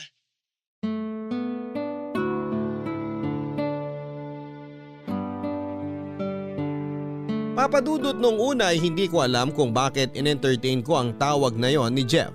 Siguro kasi ay naghahanap lang din ako ng makakausap ng araw na yon dahil bad trip ako sa bahay namin.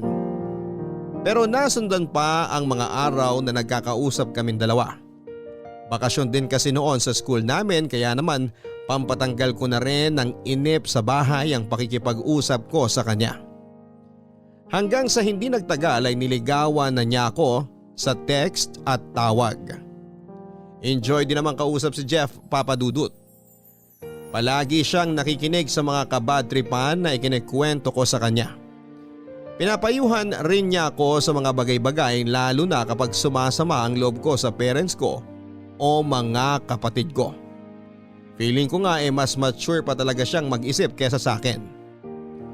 Kaya hindi ko na rin napigilan pa ang sarili ko na mahulog ang loob sa kanya. Lalo na nang muli kaming magkita sa plaza para kumain ng pares. At bago matapos ang bakasyon ay sinagot ko na rin si Jeff, Papadudut.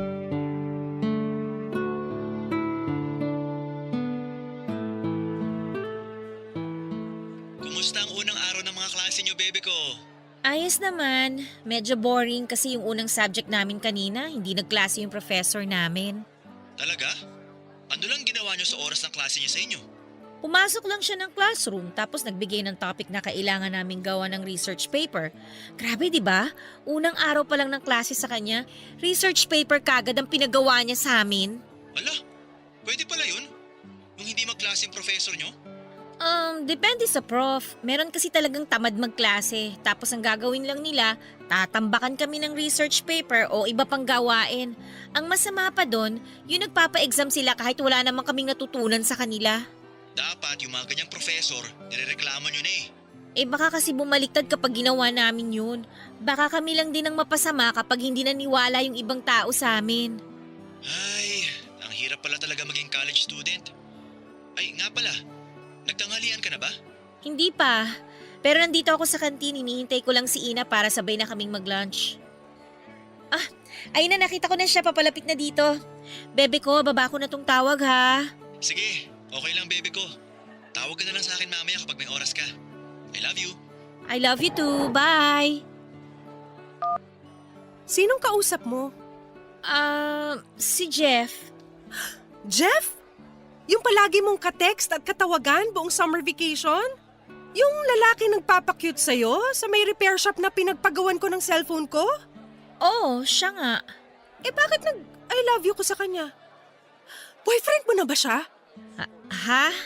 Huwag ka nang mag-deny. Narinig ko yung huling sinabi mo bago mo binaba yung tawag mo kanina. So ano?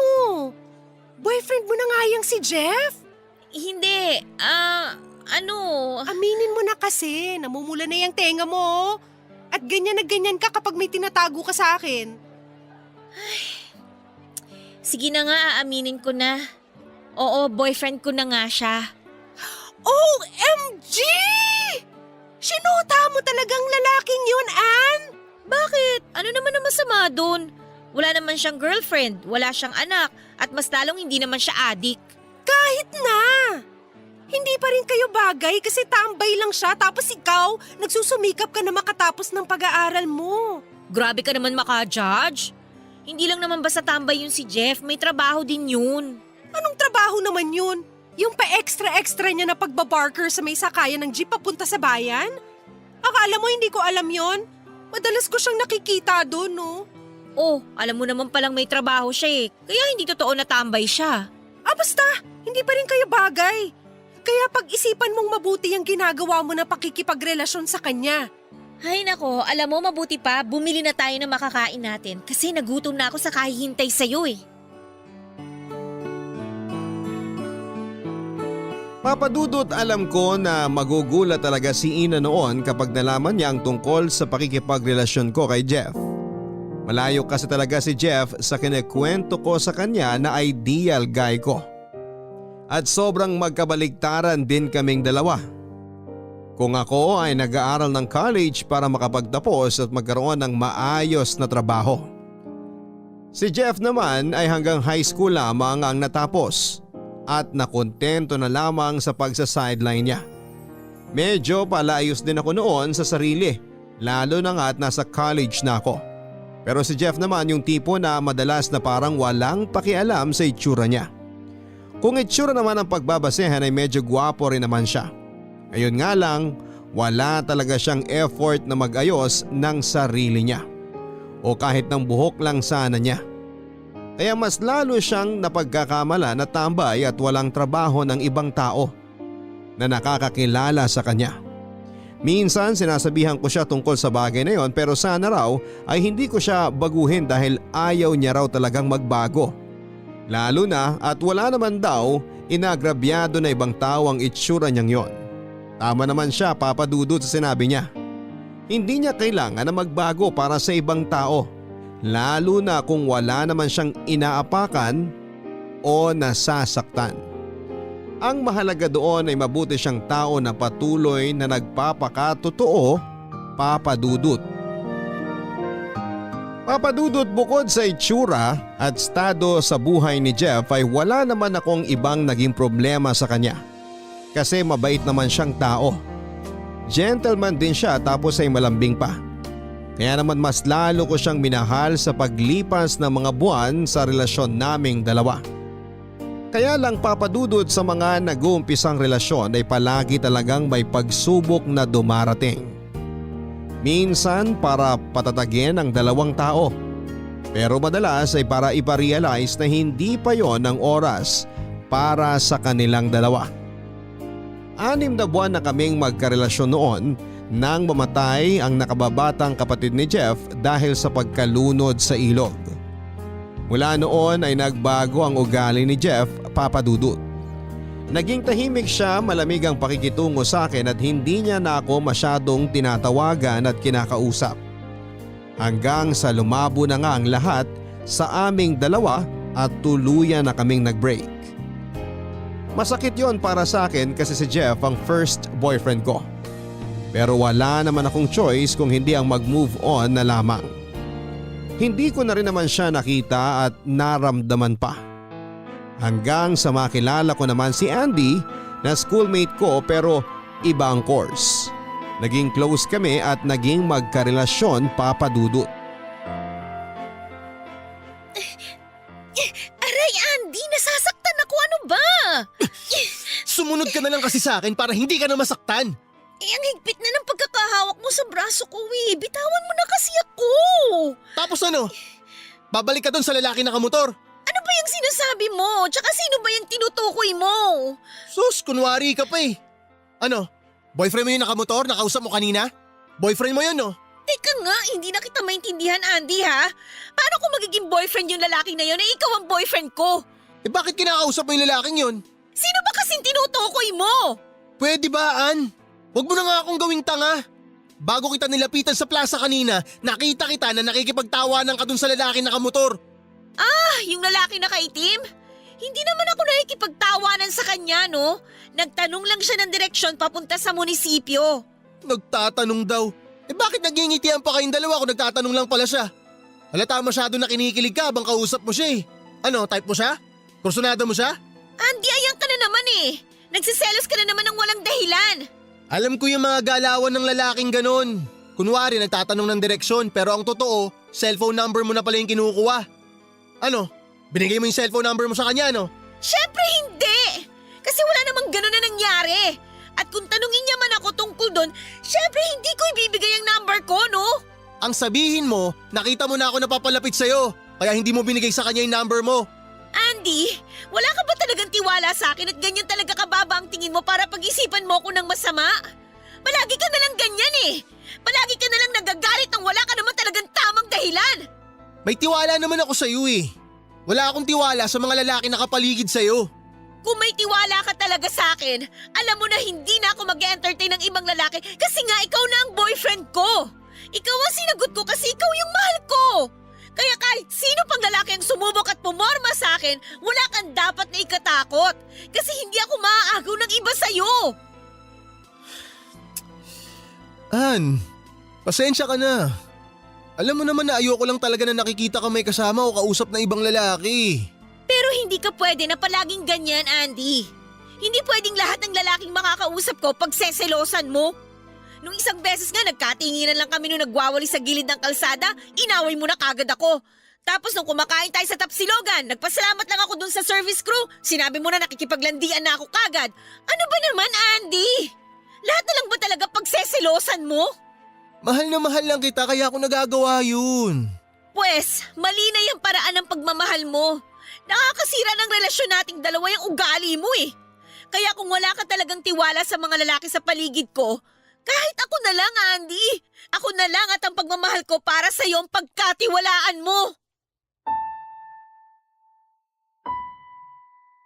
Papadudod sa ilang buwan na relasyon namin ni Andy ay hindi talaga ako gaanong naging tahimik at masaya kasi palagi kaming nag-aaway. At ang madalas na dahilan ay ang pagiging seloso nga niya. Hindi ko alam kung saan ba niya hinuhugot ang mga isyu niya sa akin. Kung bakit palagi na lamang niya akong pinag-iisipan ng masama at kung bakit ramdam ko na wala siyang masyadong tiwala sa akin. Nang dahil tuloy sa ugali niya na yon ay unti-unting nabawasan ang pagmamahal ko para sa kanya. At sakto naman yon kasi biglang bumalik si Jeff sa buhay ko. Enrollment namin noon at pauwi na ako sa bahay. Nakasalubong ko habang naglalakad ako ang isang lalaki na medyo mahabang buhok at matangos ang ilong. Isang tingin ko pa lamang ay hindi na ako pwedeng magkamali. Si Jeff yon na kaagad din akong napansin at kinausap. Saglit kaming nagkakumustahan, nagkwentuhan hanggang sa magpalitan kami ng mga updated naming cellphone number. At mula nga noon ay palagi na kaming magka-text at tawagan basta hindi ko kasama ang boyfriend kong si Andy. Alam ni Jeff ang lahat ng problema ko sa relasyon namin ng boyfriend ko, Papa Dudut. Kagaya noong una, siya ang sumalo ng mga bigat na nararamdaman ko. Kaya hindi ko na rin napigilan ang sarili ko na muli siyang mahalin sa pangalawang pagkakataon. Inamin naman sa akin ni Jeff na kahit kailan ay hindi nawala ang pagmamahal niya para sa akin. Nagsorry din siya kasi nawalan siya ng oras sa akin noon. At sa akin niya naibunto ng lungkot na nararamdaman niya dahil sa pagkamatay ng kapatid niya. Papadudod sa paglipas ng mga linggo at buwan ng pag-uusap namin yun ni Jeff, ay nagkaroon na nga kami ng maling relasyon. Pero hindi ko na pinatagal pa ang maling ginagawa namin dahil kagad din ako nakipagkita kay Andy para tapusin ang lahat sa relasyon namin, Papa Dudut.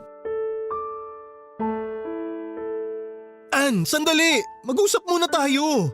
Wala na tayong dapat pag-usapan. Pero hindi ko kasi maintindihan eh. Bakit ba nakikipaghiwalay ka sa akin?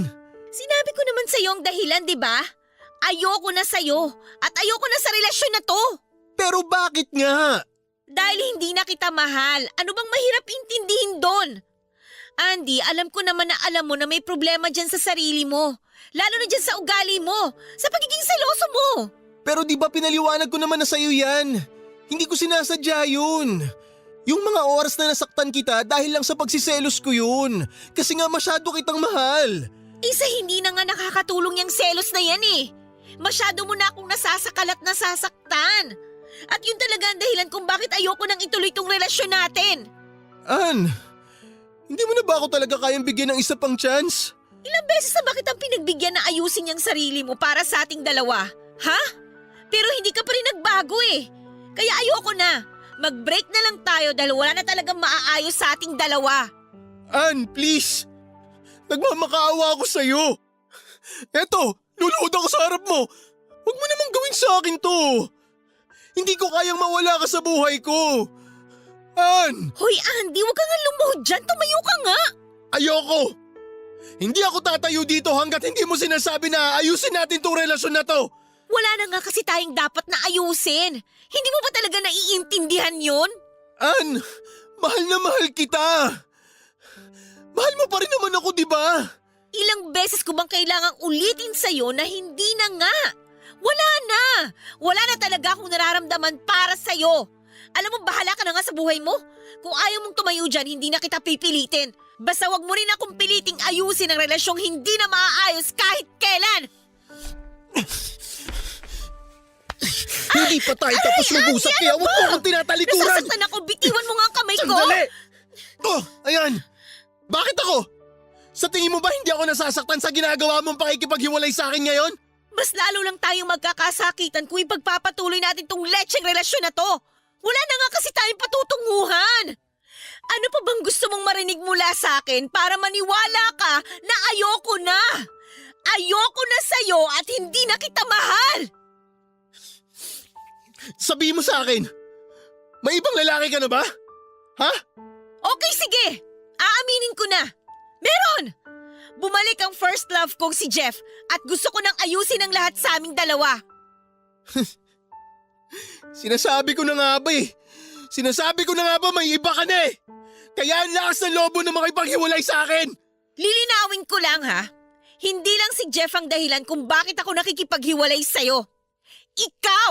Ikaw mismo, Andy! At yang ugali mo! Ano na bang mali? Minahal lang naman kita. Kung nasaktan man kita noon dahil yun sa pagmamahal ko sa'yo, sorry na! Lecheng klaseng pagmamahal naman yan, oh!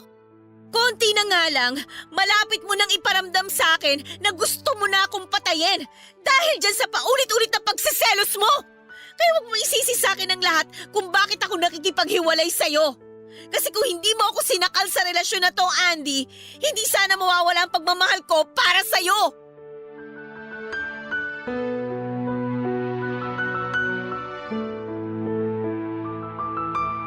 Papa Dudut, hindi kaagad ako binitawan ni Andy at pilit pa rin siyang nakipagbalikan sa akin.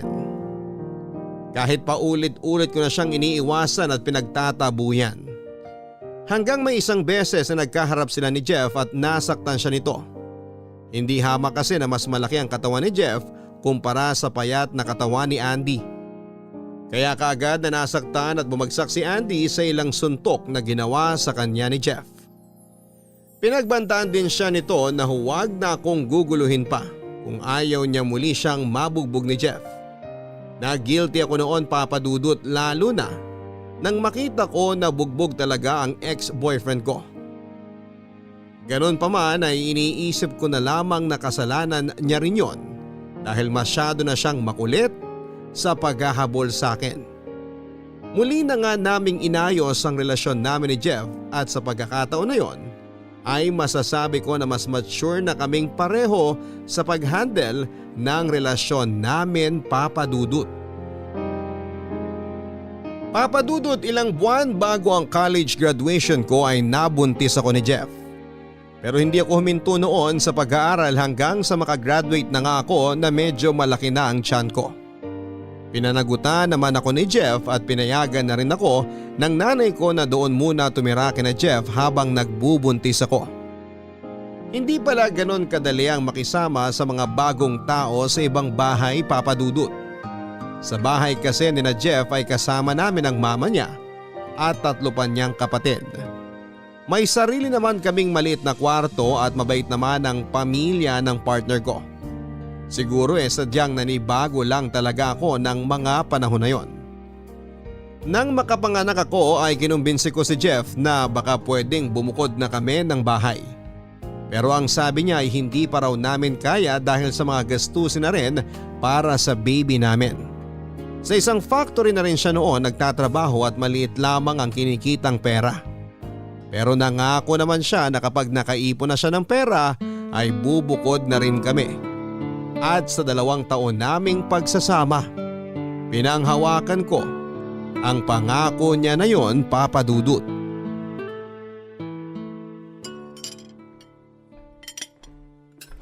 Good morning, bebe. Good morning din.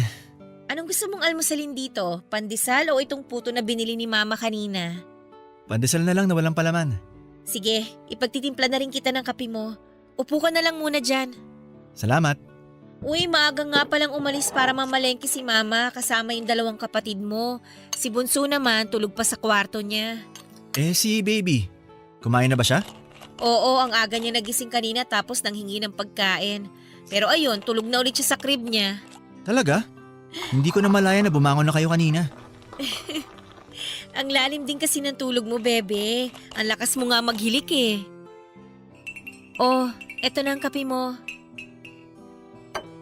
Salamat, bebe. Kulay blue yung uniform na gagamitin mo ngayon, di ba? Oo, tama ka. Sakto pala yung naplansya ko kanina. Medyo gagabihin nga pala ako ng uwi mamaya. Mga anong oras naman yun? Siguro mga 9:00 na. May overtime kasi kami sa trabaho. Kaya wag mo na akong hintayin na maghapunan. Okay, sige. Bebe, may extra money ka pa ba dyan? Bakit mo natanong? Ubus na kasi yung binigay mo sa akin nung nakaraang buwan para pambili ng diaper at gatas ni baby. Ubus na rin ba yung mga supply niya? Hindi pa naman kasi namili rin si mama nung 1 linggo. Ayun naman pala. Bakit kailangan mo pa ng pera? Kasi wala na rin lamang pera yung wallet ko eh. Wala ka pa namang kailangang bilhin, di ba? Kompleto rin naman ang mga supply mo sa kwarto natin. Kaya bakit kailangan mo pa ng pera? Bebe, iba pa rin kasi yung may laman yung wallet ko kahit na maliit na halaga lang. Para in case of emergency, may kailangan akong bilhin o kaya wala ka dito sa bahay. May madudukot at magagastos ako. Palagi namang nandito sa bahay si mama. Pwede naman na sa kanya ka humingi ng pera kung may emergency man talaga na mangyari. Pero iba pa rin yung may sarili akong pera. Hindi yung palagi na lang ako umaasa sa mama mo. Ay nako, sige na nga. Eto na oh. Ano to? 20 pesos? Di ba sabi mo maliit na halaga lang naman ang kailangan mo? O di ayan, 20. Ano naman ang mabibili ko sa 20 pesos? Alam mo ikaw, ang aga-aga. Napakagulo mong kausap. Binigyan ka na nga ng pera, nagrereklamo ka pa. Bahala ka na nga dyan. Maliligo na ako. Baka maliit pa ako sa trabaho nang dahil yan sa 20 pesos na yan. Papa Dudut, ang pagiging mahigpit ni Jeff sa pera ang madalas naming pinag-aawayan. Yun din ang isa sa mga pinakaayoko sa ugali niya. Ang hirap pala talaga ng ganong sitwasyon. Yung wala kang trabaho tapos wala ka pang sariling pera. Naging madalas tuloy ang pagtatalo namin ni Jeff hanggang sa tuluyan na nga kaming magkahiwalay. Umuwi muna ako sa bahay ng nanay ko dala si baby. Hindi nagtagal ay dumalaw doon si Andy. Nabalitaan niya raw ang paghihiwalay namin ni Jeff at nandun siya para ligawan ako. Nung una ayoko sana siyang i-entertain pero dahil ayoko rin na lumaking walang kinikilalang ama ang baby ko, ay hinayaan ko na siyang manligaw hanggang sa maging kami na nga. Mahigit 2 taon na noon ang anak ko nang nagsama kami sa isang bahay ni Andy. Solo namin ang bahay at si Andy lang din ang may trabaho pero palagi siya nagbibigay ng pera sa akin. Masasabi ko na masaya kami kahit paano ang naging pagsasama naming dalawa, lalo na at nagbago talaga siya. Hindi na siya seloso at hindi na niya ako sinasaktan. Kaya lang nagulo ulit ang lahat nang bumalik sa buhay ko si Jeff. Tinawagan niya ako at nakipagkita siya sa akin. Pinuntahan ko naman siya habang nasa trabaho si Andy. At doon ay muling nag-umpisang maling relasyon namin ni Jeff. At ang masama pa doon ay hinayaan ko na may mangyari sa amin ni Jeff kahit si Andy ang karelasyon ko. Hanggang sa magbunga na ang kinakatakutan kong maling relasyon naming dalawa, Papa Dudut.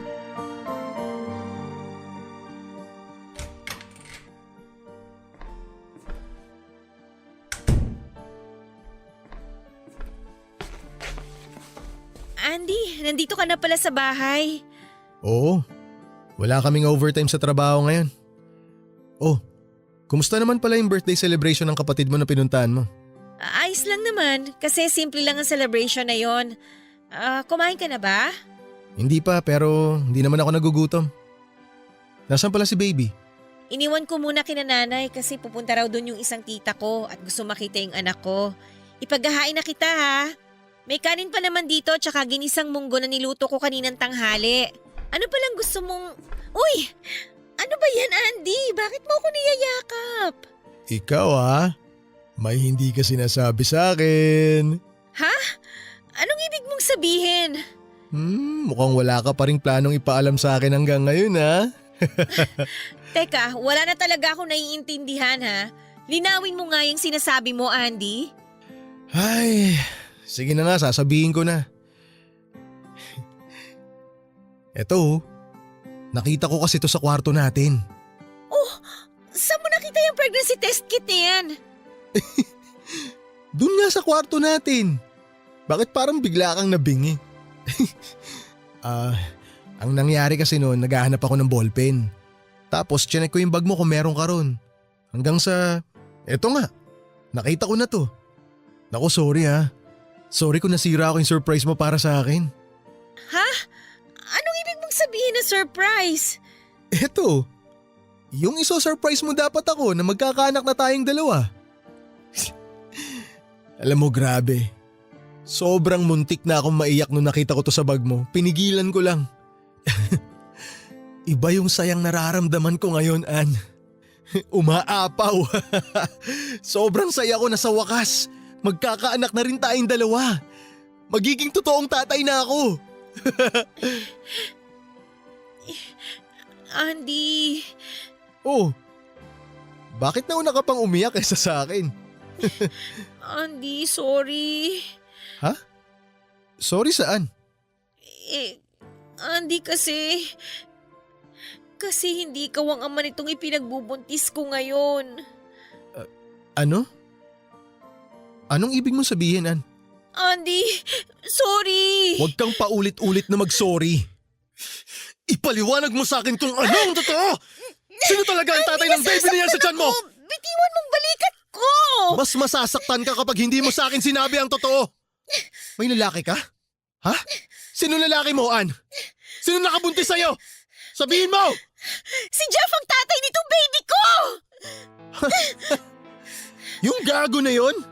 Yung iniwan mo kasi walang kwentang tao? Walang kwentang boyfriend?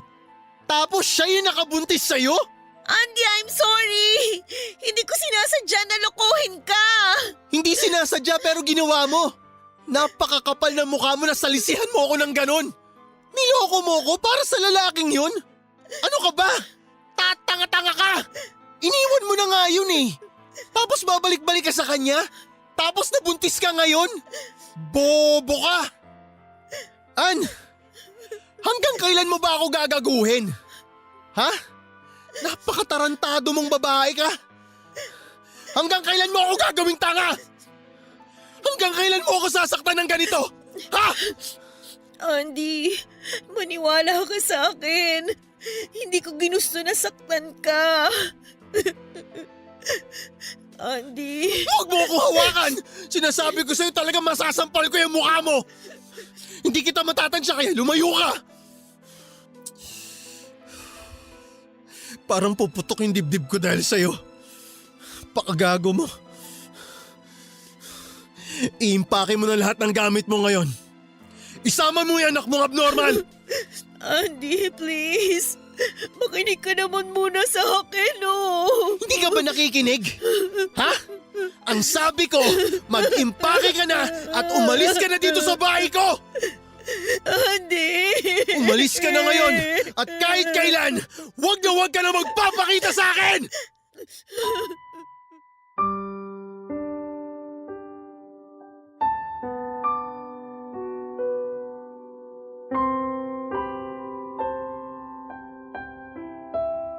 Papa Dudut, hiyang-hiya talaga ako noon sa nagawa kong kasalanan kay Andy. Sobrang nag-guilty rin ako kasi sa halos 1 taon ng pagsasama namin. Puro kabutihan at pagmamahal lang ang ipinakita at pinaramdam niya sa akin. Tapos ayon, niloko ko na naman siya. Ewan ko ba sa sarili ko, Papa Dudut. Hindi ko na rin maintindihan ang nararamdaman ko noon, pero siguro nga ay masyado ko lang talagang mahal si Jeff. Kaya palaging siya na lamang ang pinipili ko sa huli. At dapat talaga sa umpisa pa lamang ay hindi na ako bumalik kay Andy. Kasi hindi na rin naman bumalik ang pagmamahal ko para sa kanya. Pero sa maniwala kayo at sa hindi ay sinubukan ko naman siya ulit na mahalin, Papa Dudut. Lalo na noong nagsama na kami sa iisang bahay. Pero noong ko na-realize na sobrang hirap pala talagang turuan ng puso. Sobrang hirap nitong kontrolin, lalo na pagdating sa usaping pag-ibig, Papa Dudut. Papa Dudut, nang maimpake ko na ang mga gamit namin ni Baby ay umalis na ako sa bahay ni Andy at doon muna dumiretso kay nanay. Tinawagan ko na rin noon si Jeff at sinabi ko sa kanya ang nangyaring pagpapalaya sa akin ni Andy. Doon ko lang din sinabi sa kanyang tungkol sa ipinagbubuntis ko na siya ang ama. Kaagad naman niya akong pinanagutan sa pangalawang pagkakataon. Nang sumama kami ng baby ko kay Jeff ay tumira na kami sa solong bahay na kinuha niya para upahan. Yun din kasi ang matagal ko ng request sa kanya. Yung makapag-solo kami ng bahay na isang buong pamilya. Naging maluwag na rin siya noon sa pagbibigay sa akin ng pera. Lalo na nang makapanganak ako sa pangalawang baby namin. Sobrang saya ko ng panahon na yon at sa paglipas pa ng mga taon sa aming dalawa kasama ang mga anak namin. Kasi para bang wala na kaming problema pa ni Jeff. Kaya lang hindi pa rin pala tapos ang pagdating ng mga pagsubok noon sa buhay namin, Papa Dudut. Bebe, anong ulam natin? Nagugutom na ako eh. Ay, alam mo ba, naggrabe ang traffic pa uwi dito sa bahay? Akala ko nga madaling araw na ako makakauwi. Jeff, ano to? Ha? Ano to? Teka, ano ba yung mga hawak mo? Tsaka, saan mo nakuha yan? Sa pantalon mo na nilabhan ko kaninang umaga. Akin na nga yan. Bakit kasi nakikialam sa mga gamit ko? Kung hindi mo yan naiwan sa bulsa ng pantalon mo, hindi ko yan makikita. Sabihin mo nga sa akin ng totoo. Kailan ka pa natutong gumamit ng ipinagbabawal na gamot, ha? Wala ka nang pakialam doon. May pakialam ako kasi ayoko masira ang buhay namin ng mga anak natin ang dahil sa'yo. Kaya sabihin mo sa akin kung kailan ka pa naging adik. Kailan ka pa nagsimulang gumamit ng ganyan? Hindi ako adik, okay? Nagtutulak lang ako pero hindi ako adik. Ganun na rin yun, Jeff. Kay pusher ka o adik, droga pa rin ang pinag-uusapan natin dito. Droga na pwedeng pumatay sa'yo o sa amin ng mga anak natin. Eh, anong magagawa ko? Kulang na talagang kinikita kong pera sa trabaho. Kailangan ko ng sideline para mabuhay ko kayo ng mga anak natin. At ito pa talagang pagbebenta ng bawal na gamot ang naisip mong pasukin? Ha? Oo! Kasi dito mabilis ang pera. Kaya nga tayo nakapagsulok agad ng bahay eh. Kaya na ibibigay ko agad sa'yo ang lahat ng gusto mo at pangangailangan ng mga anak natin. Pero kung ang kapalit pala nun, ang maduming trabaho na to, huwag mo na lang ibigay ang mga yon, Jeff! Hindi ka na lang dapat naging pusher! Hindi mo talaga ako naiintindihan, Ann. Para sa'yo rin tong ginagawa ko. Para sa inyo na mga anak natin. Ako yung hindi mo naiintindihan eh! Natatakot lang naman ako, Jeff! Huwag kang matakot kasi hindi kayo madadamay dito ng mga bata. At paano ka naman nakakasiguro dyan sa sinasabi mo? Dahil may proteksyon ako mula sa malaking tao sa sideline ko na to.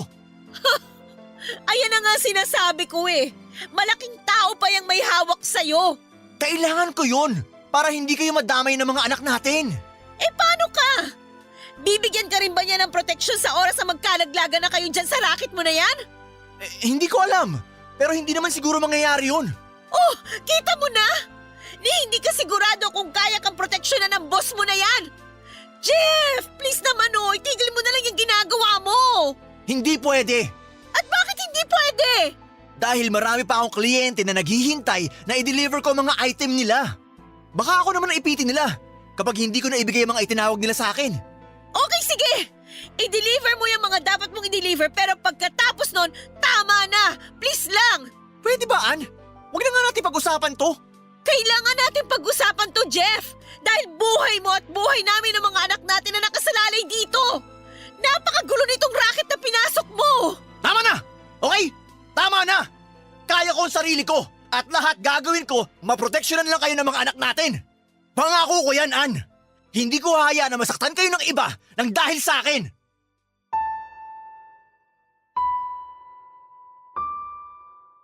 Papa Dudut, hindi ako makapaniwala na magagawa ni Jeff ang bagay na yon. Ang pasukin ng nakakatakot na mundo ng ipinagbabawal na gamot. Naintindihan ko naman siya sa part na napakarami naming gastusin sa bahay at pilit naming pinagkakasya ang pera namin. Pero napakarami ring malinis na paraan para mamuhay kami sa tahimik na buhay. Hindi yung kagaya ng pinili ni Jeff. Hindi ko na nga siya napigilan pa na ipagpatuloy ang racket na yon. Hanggang sa pati siya ay hindi na napigilan pa ang sarili na gumamit ng mga ibinebenta niyang mga bawal na gamot. Naging drug user at pusher ang partner ko, Papa Dudut. At sobrang hirap nun para sa akin dahil natakot talaga ako sa bigla-biglang pagbabago ng ugali niya. Gusto ko na nga rin sana siyang iwanan at hiwalayan kaya lang nang mga panahon na yon ay ipinagbubuntis ko naman ang pangatlong anak namin. Kaya pinagtiisan ko na lamang ang ugali niya. Hanggang isang gabi ay nakarinig kami ng mga anak ko ng putok ng baril sa labas ng bahay namin. Takot na takot ako noon lalo na nang marinig kong nagkakagulo ang mga kapitbahay namin. Saglit kong iniwanan ng dalawang anak ko sa loob ng bahay at mabilis akong lumabas. Grabe ang kaba ko noon sa pagkakalang si Jeff ang nabaril ng gabing yon. Pero laking pasasalamat ko nang makita ko siyang ligtas at buhay habang nakatingin sa lalaking duguan at nakahandusay sa kalsada na kakilala rin niya. Mula noon, Papa Dudut, ay itinigil na ni Jeff ang paggamit at pagbebenta ng ipinagbabawal na gamot. Tumulong na rin ako sa kanya sa pagtatrabaho at pumasok sa isang lending firm. Ganon ang naging routine namin hanggang sa maisilang ko na ang pangatlong anak namin ni Jeff, Papa Dudut.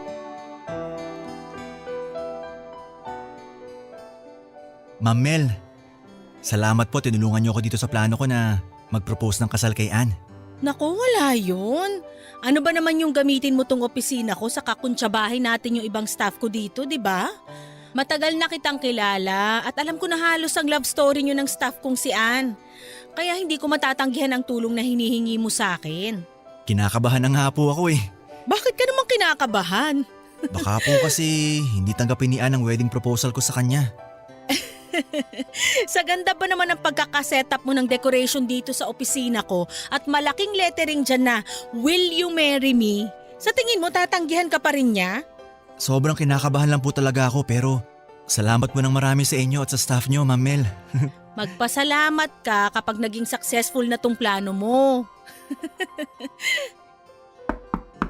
Ay, si Ana yata yung kumakatok. Magtago ka muna dyan sa sulok, Jeff. Guys, huwag kayong maingay ha.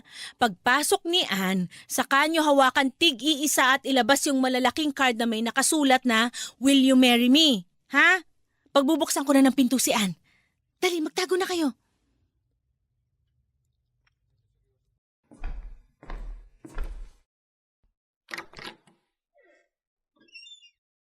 Hi po, Ma'am Mel. Pinatawag niyo raw po ako dahil dun sa maling report na naipasa ko po sa inyo. Oo. Kung bakit naman kasi hindi mo tinatrabaho ng maayos yung mga report na yon. Halika na, pumasok ka muna dito. Naku, pasensya na po, ma'am. Hindi ko po alam kung anong mali dun sa ginawa ko pero sigurado naman po ako na inayos ko ang... Jeff? Anong ginagawa mo dito? Tsaka anong meron? Bakit may decoration dito sa loob ng opisina ni Ma'am Mel? Ay, hoy, guys, ano pang ginagawa nyo? Ilabas nyo na yung malalaking card na hawak nyo. Tumayo na kayo sa gilid. O ayan, hawakan mo. Naku, baliktad. Ay, naku, Ano ba yan? nagkabali-baligtad pa yung tatlong salita. Ayusin nyo na, dali. Ano ba naman kayo? Ano po bang nangyayari? Ann, matagal ko na talagang gustong gawin to pero ngayon lang ako nagkaroon ng lakas ng loob. Kinakabahan na ako, Jeff, ha? Ngayong 11th anniversary natin, gusto ko magpasalamat sa'yo.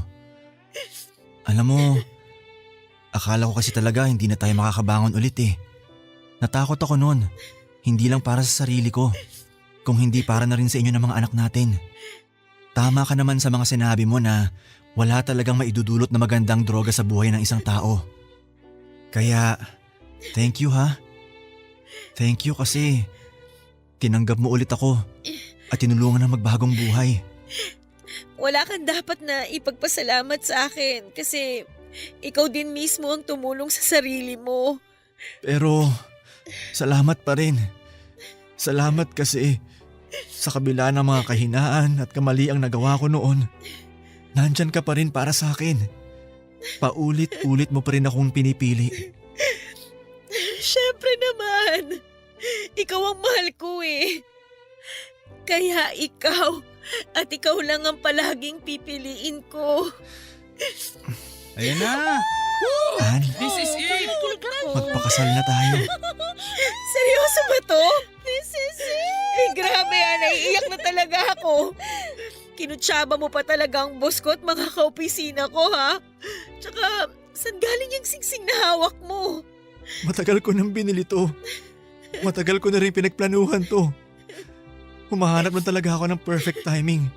At sa tingin ko, ngayong 11th anniversary natin yung oras na hinihintay ko. Gusto ko na ito maging simula ng bagong buhay nating dalawa. Kasama ang mga anak natin. Uulitin ko. Ann, will you marry me? Siyempre naman! Kanino pa ba naman ako magpapakasal? Eh, ikaw lang naman yung lalaki na gusto kong makasama sa habang buhay. Kaya, yes, Jeff! Magpapakasal ako sa'yo! Mahal na mahal kita! Mahal na mahal din kita. Salamat! Salamat, Ann!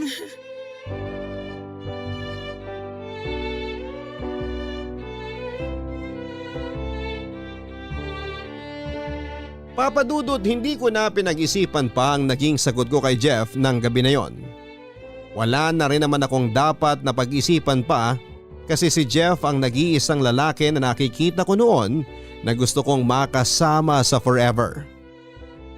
Halata naman siguro kasi kahit ilang beses kaming nag-away at nagkahiwalay, siya pa rin ang binabalikan ko. Minsan ko na ring tinuruan ng puso ko na kalimutan siya pero wala eh. Siya lang ang nag-iisang tinitibok at sinisigaw nito. Hindi ko alam kung dahil siya ba ang first love ko o dahil siya lang talaga ang nag-iisang minahal ng puso ko. Hindi ko na nga rin napigilan noon ang maiyak habang sinusuot ni Jeff ang singsing sa palasingsingan kong daliri, Papa Dudut.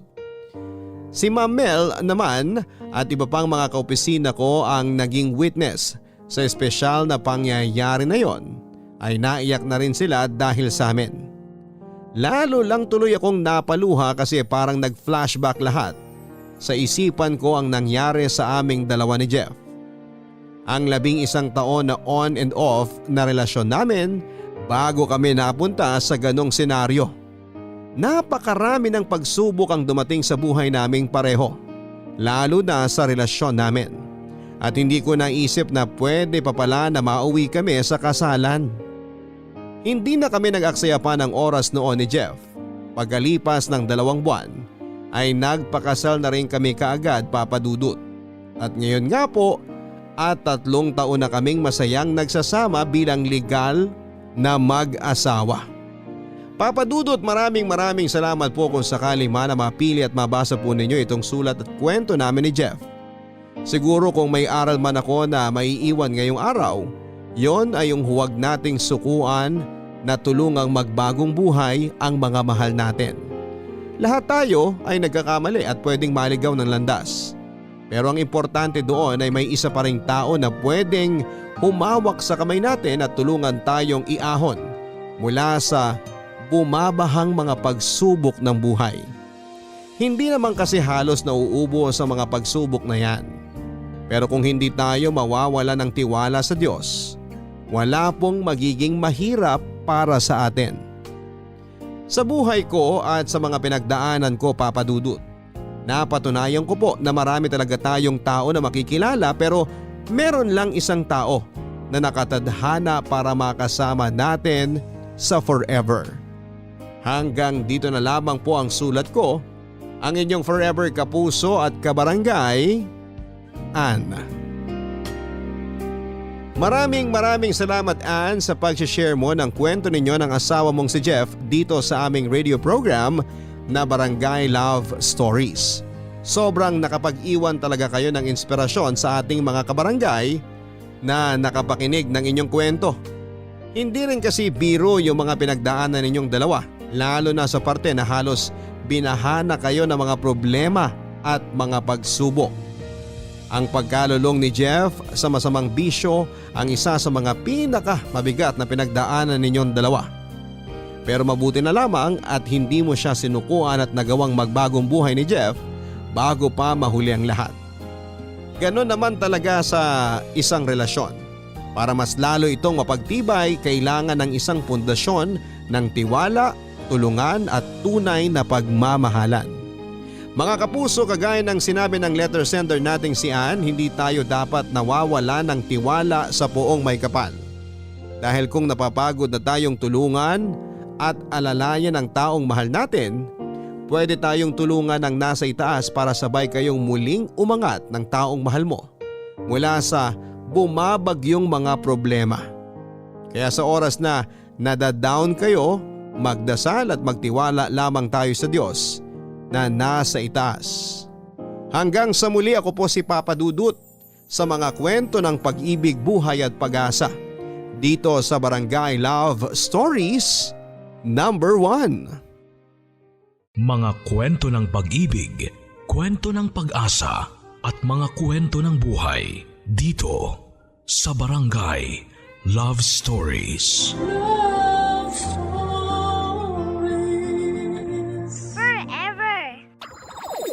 Nagustuhan ng iyong napakinggan? Ituloy yan via live stream sa www.gmanetwork.com/radio.